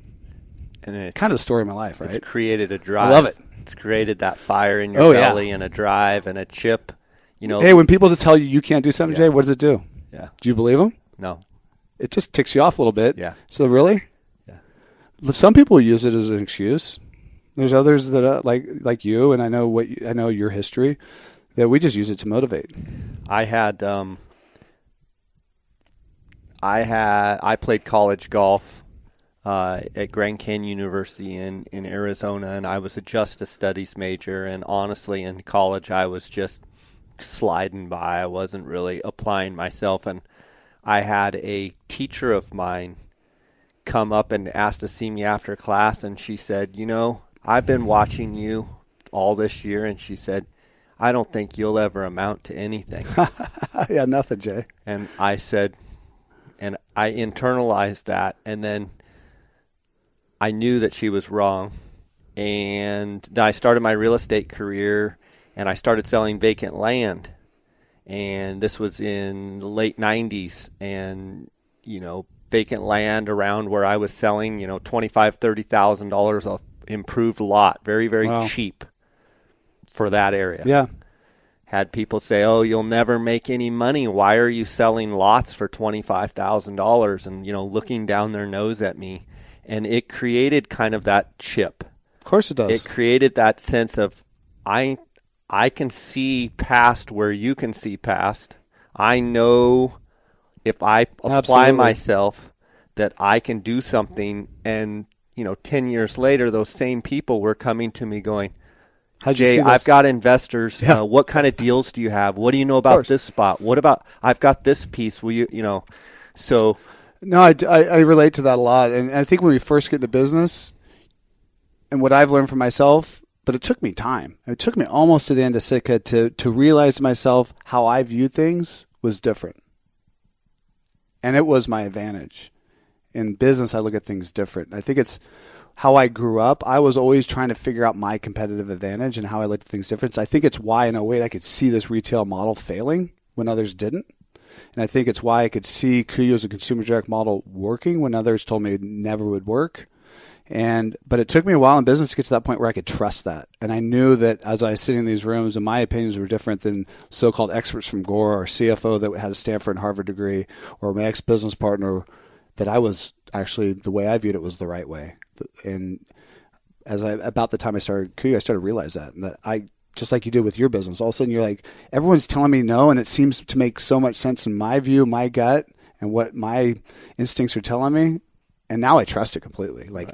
Everything my gut tells me has driven this brand today, but it takes a little bit in business. It creates a confidence inside you. But it takes some time, right? It takes time. It does. And I think it's just maturity in business and always the challenge of business. And I see so many people that don't trust their instincts. And as people come to me as entrepreneurs, I got this idea, I got this and that. I said, the first thing you should do, write a really detailed business plan, understand the financials, and then trust your instincts on it. Because everyone's going to tell you why it's a bad idea. Yeah, and I think, too, people that don't – you can tell right away when you sit down with someone, do they believe in what they're doing? Yep. Instantly. Yep. And there's so many people out there that don't truly believe, like you – in order to be successful and in order to be a successful entrepreneur, you could sit down – you're not going to let anybody tell you what you're doing or your idea is not going to work. Yep. There's no way. You have to you have to have so much confidence that you are going to push through any trial or adversity that you're going to get faced with. Which is hard. Oh, buddy. It's hard. Yeah. It's really hard. Yeah. But if you don't believe it, who's supposed to? Yeah. That's good stuff. I want to transition just a little bit here to, you've got synthetics and you've got merino wool. Mm-hmm. First was merino. Yep. Then came synthetics. Yep. In your everyday hunts, do you choose synthetics more or merino more, and why? I'm now 100% synthetics. Why? I like the way they perform better. And when we first got in the business, wool was, give credit where credit's due. First Light brought it to market. It had previously become kind of hot in the outdoor industry. This, ultra fine merino fiber that they were able to harvest and produce these really soft wool garments that were comfortable, and the inherent advantages that go along with that. And I believed it, and I liked it, and that's what we used until I went to New Zealand on a hunt. And it was the second year we were in business. So it was in 2012. Went down there and hunted with Sean Allison, and him and the other guide we were with were wearing synthetics. I'm like, what is this? You guys live in the heart of merino wool. You guys are wearing synthetics? They're all, yeah, mate, it doesn't dry. It's not very durable. We hate merino wool. And it made me think, like, that's amazing. I mean, and they're hunting these big, huge mountain conditions. I don't know if you've been down there. But that whole time I was thinking about it, and then I started thinking about my merino wool, and we came back. I started researching synthetics and talking to her about synthetic knits, and they developed a whole new line of synthetic knits, and they were working on it about the time I approached them about it. And that's what we run for our synthetics, all Toray Primeflex yarn, which is their amazing yarn, their high quality standards, and their collection is the best in the world. But really, merino's a different type of fiber. It's hydrophilic, which means it pulls moisture into the fiber and then evaporates it off, and it just dries slow. The advantage to merino, what people really liked, was the fact that it's made up by a protein called keratin protein. Makes up the fibers of merino wool. Well, keratin protein is antimicrobial by nature, so that's why you can wear a merino wool shirt day in and day out. It never stinks, other than it stinks like merino wool and it's wet, has that kind of wet, doggy smell. And that's really where people found advantages to it. And synthetics, without a great treatment to it, will get stinky really quick. And once you kind of get that stink in, it's hard to get it out. And that's why, and merino was new. Everyone likes new, and that's what gained a lot of traction. But from a materials perspective, if you truly understand the fiber and makeup of merino wool, it's got a lot of disadvantages. Not very durable. It's very expensive. Holds moisture, and from performance fabric, really for merino wool, if you look at it, it's a better hot weather material than it is a cold weather material for a base layer. You get the evaporative cooling effect you get when it evaporates off out of the fabric. When you're hunting in hot weather, you probably notice that where you hunt, and I have too. But for me on a sheep hunt, I'm 100% synthetic, and especially as a mid layer, you get a lot higher warmth to weight ratio with synthetic than our 210 gram merino wool product. I'm not trying to bash it. A lot of guys like merino wool, but for me, it's the performance advantage is night and day. So from a company standpoint, you're still going to provide Absolutely. both, but personally, I wear synthetics. Personally, you wear They last synthetic. longer, they perform better, they dry faster. I like all those advantages to it. Okay. Especially our knits. They're just amazing. And with your synthetics, in your mind, what have been the all-stars of the line that you've created specifically? Like in the knits? Yes.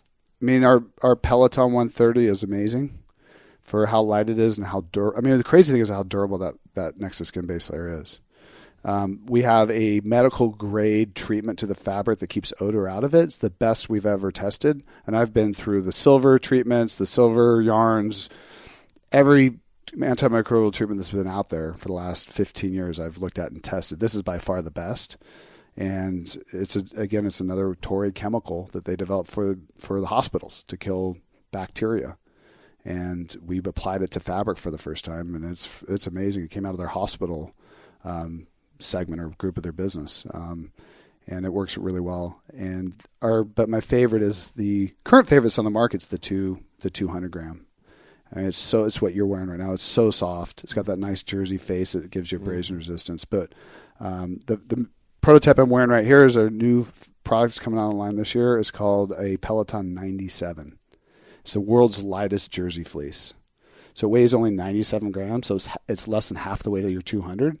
And it has the same face, and it's just a thinner fabric, but it's a jersey fleece, so it gives you a little bit of abrasion protection. So it's also nice and soft on the nice inside. and soft on the inside like yours, but it's yeah. half the weight. What you get out of it is a really thermoregulator. You can either wear it next to your skin or as your second layer. And it's one of those pieces you never get hot, and you're surprisingly how warm it'll keep you in colder temperatures. And that comes out later this year. I've been eyeballing that today, actually, going, awesome. What shirt is that? It is the most amazing fabric. I mean, it's the world's lightest jersey fleece ever been created. 97 grams. I don't know if you're not in the not everyone said fabric expert. That's amazing. And I love Toray for that stuff. Yeah, and that's where they separate themselves, and being able to work with them like you do, that's where that comes that's in. where that comes from. It's worth its weight in gold. It is, and like a 97 gram jersey fleece, no one else can produce it because their yarn's not high enough quality. So if another mill produces this, it'll fall apart, blows holes in it, and become pilled really quickly. But they can do it because their fabrics, their raw material and their yarn is such high quality. They can go so light and not give up performance. It's what makes them so special. I heard that you have a gear line coming out for workouts and training for hunts. Yeah, we are. It's been a process. For us, it's been timing. It's pretty well developed and pretty well tested. For us, it's just been timing on release. I was thinking it was going to be this spring, but we've decided to push it to next year just so we can focus inventory dollars on first keeping our core product lines in stock as our demands, just skyrocketed. So I think it's going to come out next year. Let's talk about, I'm anxious to see that, but let's talk about inventory. You bring up the word inventory, and I've watched you grow this company, and all along the original challenges were there was so much demand, it was hard to keep up with inventory. Oh, we didn't even come close. Not even close. It seems, I was just down in the warehouse, it seems as though right now you're pretty well stocked and have quite a bit of inventory. Talk about that constant struggle. For people out there that are consumers, they just expect that if you have it, that you're just going to have it if you have it in your product line, you're going to have endless supply, but it's not that easy, right? I'm the same way with stuff I want to buy. When I want to buy it, I want to buy it. I mean, it's the customer today, right? They deserve that. There's a big there's a lot behind our lack of inventory. And what I learned, one of the biggest lessons I learned at Sitka is we chase demand every year with raising money. Diluted me down to owning 32% of the company at the end. And I lost my company because of it. And as we grew, we added more investors. We added people like Gore. The dynamics and the culture and the vision for that brand changed. And what I refuse to want to do is that same experience again. And not just to lose control and lose my company, but to change what this company stood for, which is a customer. And I knew if I raised money and brought in outside investors, that I would have to change this business to focus on the return on investment and start to make decisions what's best for them, what's best for the business in regards to money, not what's best for the customer. And so I built a plan to grow at 110% a year, to get to profitability, which we did in 2015, get SBA financing, which we did in 2015, to get to a point where I can then start to catch up with the demand and get to a point now where we just did another big financing round to where I can raise a lot of money to continue to grow this brand and not dilute myself out to where I could even come close to losing control. Because what I don't want to change is what has made this brand special. And what we've done is very unique and very different, and it's totally different mindset and approach to business, is to give up growth to continue to maintain what the ethics are and what this brand stands for and how we do business. And now we're at a point where we can do that. And we can now continue to expand and grow it. And this brand will continue to deliver on what my promises have been since day one for a long time. That won't happen if you dilute yourself out. And because of that, one of the things I had to give up was inventory. So there was a lot out of stocks. We had a 1-year wait, 9-month wait for guide jackets, a 1-year wait on our tack pants. And I knew customers were growing frustrated, but I knew what the end game would be if I just stayed true to our plan, which has worked out now really well. So from a customer standpoint, inventory levels for the next 12 months are going to be much better than they have been. We're sitting on more inventory, the highest percentage of in stocks that we've ever had since before we launched. Highest and healthiest inventory position we've ever been in. And our goal now is, and our key drivers aren't seasonal like Tiburon or some of our winter products, is to never be out of stock in them. The customer wants to get a pair of attack pants. They should always be able to get an attack pant. They need a guide jacket. They can get a guide jacket. That's our goal. Will we be perfect? No, but we're going to be a lot better than we've ever been. And, our goal is to get there and allow us to focus on keeping those inventories in stock. It's why I pushed fitness, pushed some of the lifestyle pieces that were going to come out. Why I pushed youth is this year needs to be focused on staying in stock and the core drivers of our business that our customers need, and they should be able to get them whenever they want. Sounds easier than it is to do. Yeah, especially with this amount of growth. I can imagine. And we have 1 year lead times, right? So there's a lot of There's a lot of forecasting and data management Yeah. now with Demandware and all the data analytics we can crunch now on demand, future demand analytics. We've gotten a lot better, and we're going to continue to get a lot better in that. One of the products that I just absolutely love that really has nothing to do with hunting is the shorts that I have on now, the Tiburon shorts. I have 2 pair of kind of the sandy brown. I'm not even sure what color you call them. Major brown. 1 pair of gray and 1 pair of Verde 2.0. I have 4 pairs of Kuyou shorts, and my wife laughs because it's all I wear. Me too. And I have managed to go the whole time through all of the winter, which I live in Scottsdale, Arizona, so it's not a huge feat. But I have not worn pants. I've worn shorts, and I've worn Kuyou shorts because I love them. The other day we went somewhere, and she said, "You have some khaki shorts. We're going to the country club to eat with some friends. They invited us." And she's like, "It's kind of dressy," and was urging me to get out of my Kuyou shorts. I'm like, I'm wearing my Kuyou shorts. Like, this is what I wear. And it's what I consider fishing. So I fish, 4 or 5 days a week in the summer from May 15th to, August 15th. I wear my Kuyou shorts. This is more what I would call a lifestyle brand or lifestyle piece. Yep.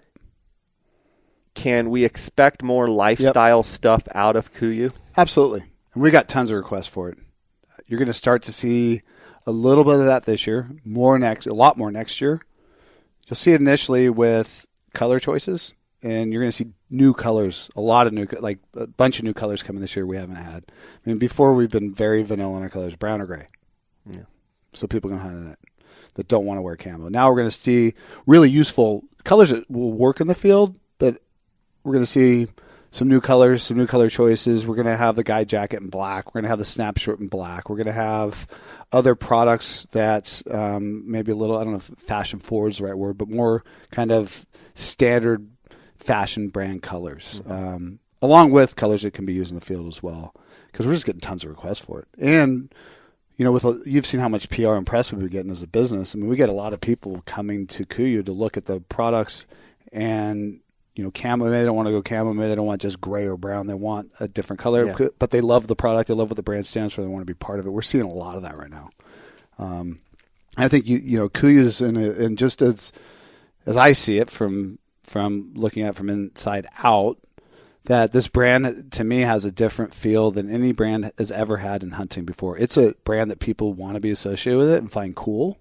And maybe that's just how I perceive it, but I don't remember James Hetfield ever wrapping his guitar with another camo pattern, or Kid Rock's working on wrapping his right now, and we have celebrities and athletes and wearing it in post-game interviews, and I think people are excited to be part of this brand. And but I've never seen that. Like, these aren't guys you're paying. No, I never paid for them. These are guys that love the product. Yeah, James Hetfield called and asked, would it be okay if I wrap my guitar and customer service came with it? I'm like, I asked him, his agent who's putting this together. I'm like, well, yeah, what does he want for it? Normally they charge you a fortune. No, he just would really appreciate it if he could wrap it. And what would you charge him to wrap? I'm like, he can wrap it for free. I mean, I don't care. This is awesome, right? But Joe Rogan's a big proponent of it. None of these people are paid. They just love what the brand stands for, and it's so cool to see. And we've got customers tattooing the logo on their arms, and we've created something really unique for this industry that hasn't existed. There hasn't been a brand that stands for something that people want to be associated with in hunting in a long time, that they're proud of.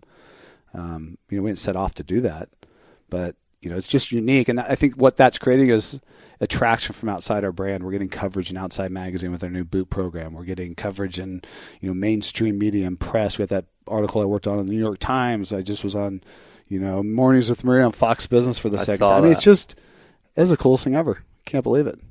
Who would have guessed 5.5 years ago? No. Right? Really? Yeah, it's really neat to see. I want to ask you about, you've been asked to do something that is probably more important than anything you've probably ever done. It is, by far. You've actually, I'll let you go ahead and tell about it because I don't know much about it, but you've actually have something to me that is as big of an honor as something that you could possibly be asked for. It is the biggest honor I've ever been asked to, that I've ever had the chance to asked to do this, right? What's so interesting about it is I never set off with this goal. Like I didn't get involved with the Trump campaign for my own self-interest. I did it because I was friends with Donald Trump Jr., and that's how I am as a friend. And, I had that original, I don't know if I told you the whole story about that, but, I was on just a phone conversation. This is back in like November, December, and his dad was, still trying to become the Republican nominee in 2015, and I was just chatting with him about it. Also, his dad's getting momentum, and I didn't really ask him about it much because I just felt like it was political and politics, just something I wasn't interested in. But I asked him, I said, Dad's getting pretty good momentum. What is his position on hunting? I know what his was, but what was his dad's? And he said, my dad knows what hunting and conservation mean to my brother and I, how impactful it's been. And he's going to support, through us, conservation, habitat, wildlife. And, if he's elected president, we can make some significant change that will benefit our heritage and our sport and the wildlife that we love and conservation initiatives. And so I said, I said, Junior, well, what's your plan? We need to connect him to our industry, our people, hunters, because there's no way anyone's connect the dots that Donald Trump gives a 2 cents about hunting. And he said, I don't have one. So I said, can I help with it? And I held a meeting in Vegas that we've talked about and invited 50 CEOs from our industry and brought his dad in and Junior and Eric and let them tell their story about why hunting's important to Donald Trump through his kids. Because I felt like we needed to tell the authentic story because what's been done previously from politicians is the dead pheasant, the orange hat, and a fake picture. None of us trusted or believe it. It's there to try to get to fake some votes in from hunters. And Donald Trump asked me to come out to Iowa and help him there. And then I, created Sportsman's for Trump and was vocal about who they were as people on my blog and through the business, and took lots of hits for it. Huge risk. I did. I got blasted for it. People keep your business out of politics, people threatening not to do business with me, and I had people tell me it was dangerous. And I said, I'm not telling anyone how to vote. I'm just telling them about the people I know personally. They can do what they want with information. They can choose to vote for whoever they want to vote. But I feel like it's my duty to help them be better educated and why they would support hunting and the heritage is so important to me, and who they were as people that I knew versus what the press is making them out to be. And then, I became president, which was pretty awesome to see. And, and as my friendship has grown with Donald Trump Jr., his thoughts were he'd be Secretary of Interior so that he could impact what was so important to him with conservation, wildlife, and habitat. And shortly after, but, those guys had their heads just down, grinding day in and out. It's like they won the election. It was like, oh my God, what did we just accomplish? Now that, they kind of scrambled to put everything together. But Junior hadn't realized that he couldn't be Secretary of Interior because his father was president.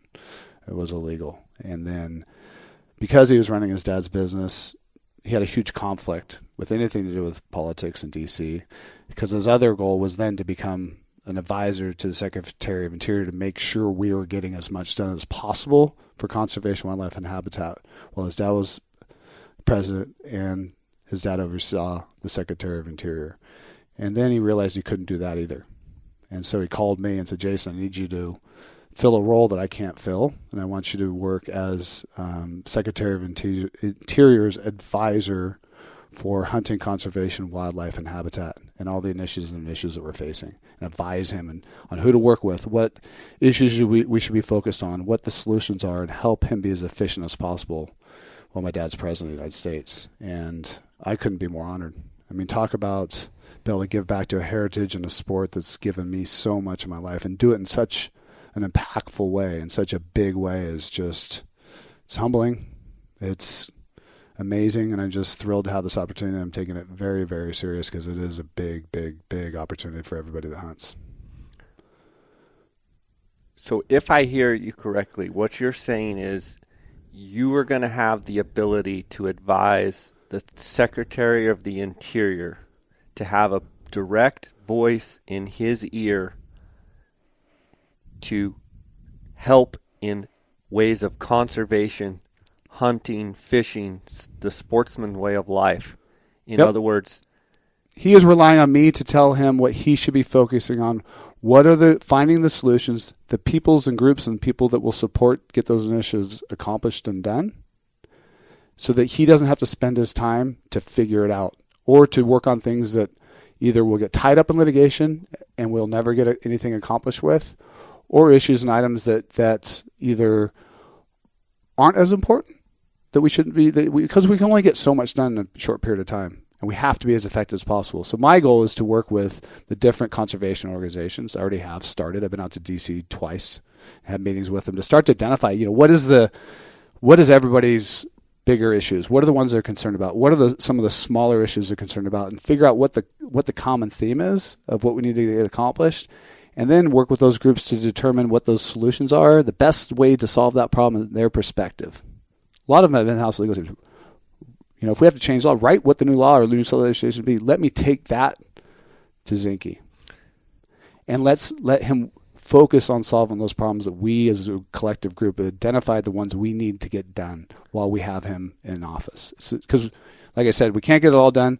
A lot of the big, huge changes that everyone like to see sound great, but the reality is what I've learned, we may spend 4 years, get it accomplished, then it gets tied up in litigation for the next 4 years, and we spend all our time on something that isn't realistic to get done. And the cool thing with Zinke is, his number one objective that is such a hot topic now is public lands. And he is 100%, as am I, keeping public lands public. And there's been speculation around, for whatever reason, that I may have self-serving interest to sell off public lands and see them private. That is the furthest from the truth. It's where I grew up hunting. It's what I've cut my teeth on. It's what I've learned to hunt out on is public lands. I hunt every year on public lands. For anyone to say that I'm not in support of keeping public lands public doesn't know who I am as a person. Yeah. And same with Secretary of Interior. In fact, we have Zinke only because of Donald Trump Jr. The Republican Party wanted a lady from Washington, I think she's a senator or congressman, to become Secretary of Interior, and she wasn't pro-public land. She wasn't pro-hunting and conservation. She had totally different agendas. Junior realized the pressure from the Republican Party and went to his dad the last minute and said, Dad, I'm going to throw all my chips in for your help, for my help and support to get you, that I did to help you get elected as President of the United States. And I want to introduce you to Ryan Zinke. He needs to be our Secretary of Interior for these reasons. And the next day, he flew him out, interviewed him, and he was appointed. He was the new Secretary of Interior after that. It wouldn't have happened without Junior. It was the Republican Party was going to put somebody in that would have been the opposite of who we needed. So what you're saying, though, is we have probably one of the biggest advocates for hunting conservation and sportsman issues and wildlife issues. We have probably the best opportunity right now with Zinke as the Secretary of Interior, and then having you have the ability to, I don't hear you saying what I want to do and what I believe. No, I this hear is about you me. saying we. It's all about conservation groups and the hunters. What's important to the hunting community? Right. What are the issues? What are you guys worried about? Right. And I'm here to listen. Right. I'm here to work with the conservation organizations and the hunter advocacy and hunters' right organizations to figure out what are those issues and what are the ones that we can get solved with now that we have Zinke in office and Trump's support. What are the things we can get done? And that's what we need to focus on. How much change can we make over the next 4 years? That's what we need to focus on. So in other words, we take advantage of this as much as possible. And what he's asking me to do is make it as efficient as possible for him to get as much done. Because you got to realize, he's head of Department of Interior, natural resources. He's got Second Amendment issues. He has oil and gas industries. He has a lot on his plate. So I'm here to help him focus, to find the groups and people that will help us, to listen to the hunters and what is important to them, and to bring that package of things that we need to work on, the solutions, the people that can help us get it done, to Zinke. And what an honor, right? I mean, what an honor. Yeah. I'm just thrilled. And then the other great thing is when I first went out to meet with him and sat down in his office, I have a relationship with Jeff Short, long relationship with Jeff Short, who's a biologist, who was head biologist for Idaho. Now he's with Fish and Game, or with Wyoming Fish and Game. We're at SCI, and I've gotten to know his boss, Scott Talbert. He's dealt with a lot of the issues that we face in the West: wolves, natural resources, oil and gas, hunting, grizzly bears, and is kind of a no-nonsense, roll-up-your-sleeves kind of guy. And when I went out and met with Zinke the first time, this is right after SCI, and we talked about Fish and Wildlife appointment, he said he'd been given kind of 6 different names to interview him, hadn't really found the guy, and I introduced him to Scott, and he's now going to be the head in Fish and Wildlife. And so Scott's very appreciative of making this huge career change for him that's going to change his life. Zinke is appreciative because I made an introduction to Scott, and those two get along and see eye to eye really well, and they're going to help us make a change that I'm going to have access to both those guys. And that's really, really important if we're going to make change, and we've got to do it together. And the other thing we're going to do is really take a holistic approach and view. We have to consider natural resources as part of what we try to accomplish over here with conservation and wildlife and habitat and public lands. And, to think that, this country doesn't need its natural resources, it should all be about wildlife conservation and habitat only, is kind of narrow-minded. We have to work together to make sure that we have smart natural resources, the use of it, and getting and taking those natural resources from our lands and our public lands, but also tie it back into conservation, take a holistic approach, because then everyone can win and we can be in a better position in 4 to 8 years if we look at it that way as a collective whole. And that hasn't been done from what I hear, because again, I'm stepping into this with no political background or understanding how all this stuff works, so I'm just learning and listening. And like you said, it's about we. I'm just at a point I'm in a position to where I will be there to help. And it's not my choices. Right. I'm not making the decisions. I'm presenting the information, the solutions. Jason, I've got a question. I think it's very important. I want to ask you. I want to be really clear about my question. Are you interested, or are you for the sale of our public lands that we hunt and fish on? Absolutely not. Never have been. Would never support it. It's where I grew up hunting.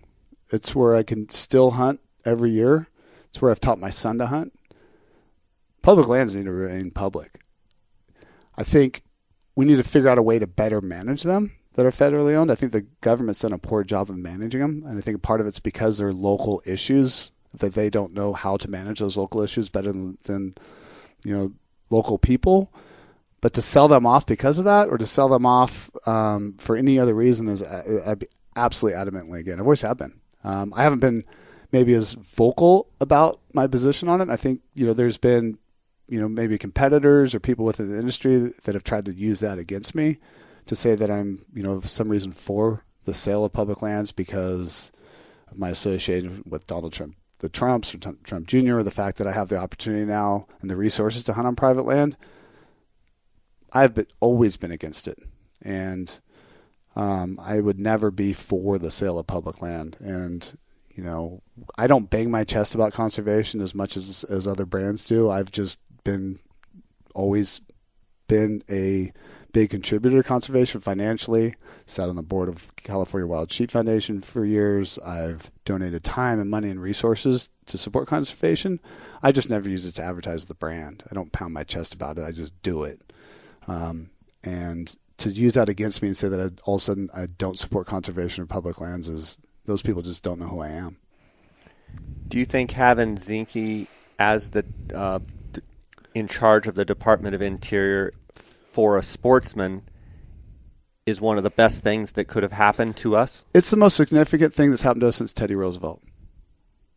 We will be able to make more change that is positive for hunting, positive for sportsmen, positive for wildlife, habitat, and conservation than we've had since Teddy Roosevelt. And we have to take advantage of this opportunity. We need the conservation organizations all to come together. We need the sportsmen's all to come together and quit pointing fingers and picking sides and throwing people under the bus and making up things that aren't true to benefit themselves. We have to come together as a community of hunters. We have to come together as a community of conservationists and organizations that support hunting rights, because we have an opportunity right now to make as much change as possible. And that's what I feel like my goal to do is to pull everyone together, and as a group, we can do some amazing things if we do that. Yeah, definitely. When the group gets fractured and going, this way and that way, and everyone's got their opinions about this and everyone's got their opinions about that. Instead of rallying together and say, let's come together as a group and let's find out what works best for everybody. Absolutely. Yeah. And attack it together, we can do a lot. And we have to do a lot, because this window of time goes by so fast, and there's so much we can get done, so much we need to get done, that if we're fragmented and arguing, it's just going to limit how much we can accomplish. Well, I'm excited about your opportunity that you get. I'm humbled, I'm honored, yeah. And I will do everything I possibly can and do as much as I possibly can to help hunters, help conservation, help wildlife habitat and sportsmen's rights, while I'm playing the role of advisor to Secretary of Interior Zinke.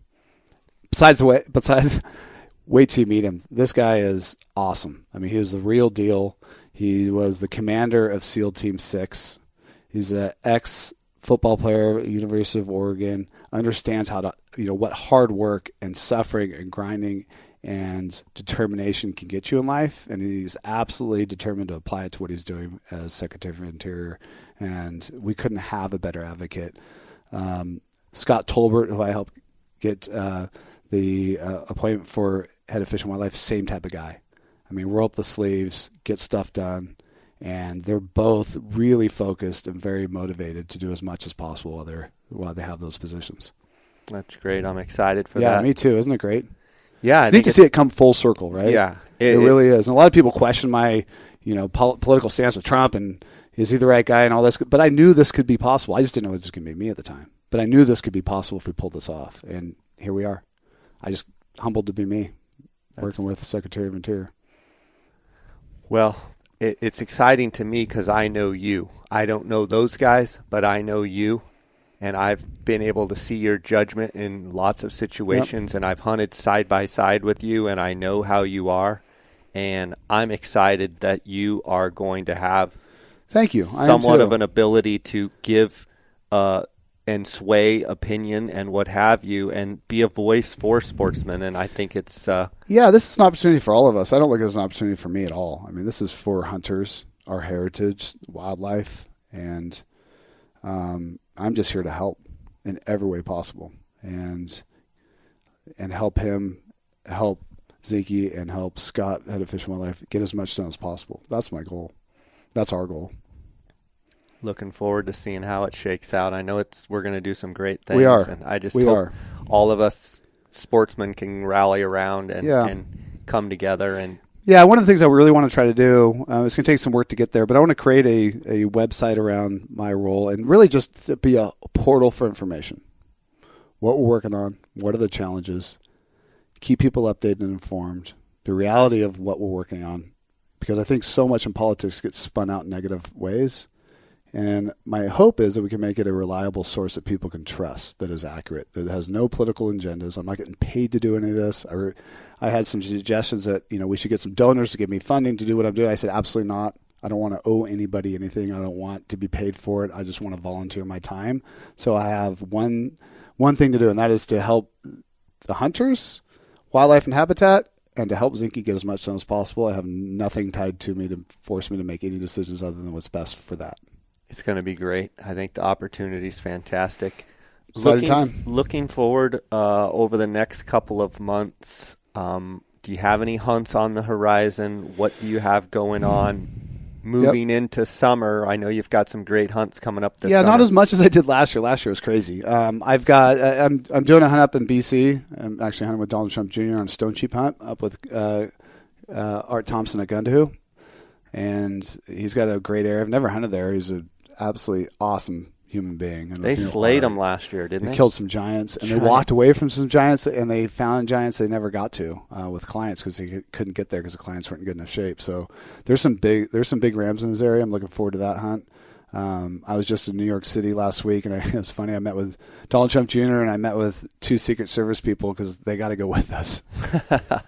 And then building out their gear list for them, getting them sized up, and that's going to be kind of an interesting experience to hunt with Secret Service in tow. I told them, they're like, well, how fit do we need to get? It's like the best shape of your life, and you're running behind. Yeah. Start running. Yeah. So that should be interesting. And then I've got a blacktail hunt where I hunted blacktails in Northern California. That's a local hunt that'll be fun. And then hunting elk on the Climbing Arrow that you've hunted. And then I'm focused on my desert bighorn tag. I mean, I basically cleared my calendar and had opportunities other tags I turned down just to focus this fall on that desert. Because I want to be there scouting and be there as part of the process of finding this thing and finding the sheep. And I'm just take most advantage of that time. Yeah, I'm excited to see how everything shakes out for you. And it'll happen the way it's supposed to, Jay. I love watching you and Brendan on your sheep hunts and seeing the pictures when you get back. And I'm fortunate. I put in Alaska, and Dar and I drew mountain goat tags. Yeah, that's awesome. For this August. And then, of course. Have you hunted goats? Have not hunted goats. You'll love it. And excited to go to Alaska, excited to hunt goats. And then, of course, looking forward to 2018 with the Northwest Territories hunt with Arctic Red. Yeah, you'll love that hunt. And super excited. First time Dall sheep hunting, so I'm ready. It's such in your wheelhouse. You're just going to eat it up. I can't You'll wait. walk every day with a smile on your face no matter how long or how tough the days are, just knowing you. Yeah, I just want to go for the adventure and the experience. It is, and, of course. It's the best part about it. Hopefully we can look at a bunch of rams and just take it all in. And what I like about Arctic Red, it's different. I mean, they do no scouting and they don't put you on a sheep. I mean, you earn your sheep there, and there's a sense of satisfaction you'll really appreciate from that. It's not for everybody. Yeah. But it's a really, really amazing place to hunt and to spend 10 days in looking for sheep. Yep, I'm excited. So, well, buddy, it's been awesome spending time here at the KUIU headquarters. It's really good to have you here. Yeah, it's been fun. Yeah, you picked a good day. I mean, got a lot going on. This is not untypical from our days here. As you've seen, a lot of people doing a lot of things, and it's never a dull moment. I'll tell you that. Yeah, there's so much energy here. I'm just enthused just being here and seeing the excitement, down to every level. And I've talked with a bunch of your employees, and everybody's just fired up, and it's I know they get it from you. Yeah. But you also have a great staff that's we do. Internally, they've got a fire within them. They do some amazing things. I tell you, it's awesome, and it's contagious, and we just love what we do here. It's a very special place. I got to pinch myself every day to get up and come in here. It's good stuff. It is. Thanks, Jay. All right. Appreciate your friendship. Appreciate you coming here, and I love talking shop with you. It's always fun. You got great questions. Always. Sounds good, buddy. Thanks, I look forward to doing it again. I can't wait.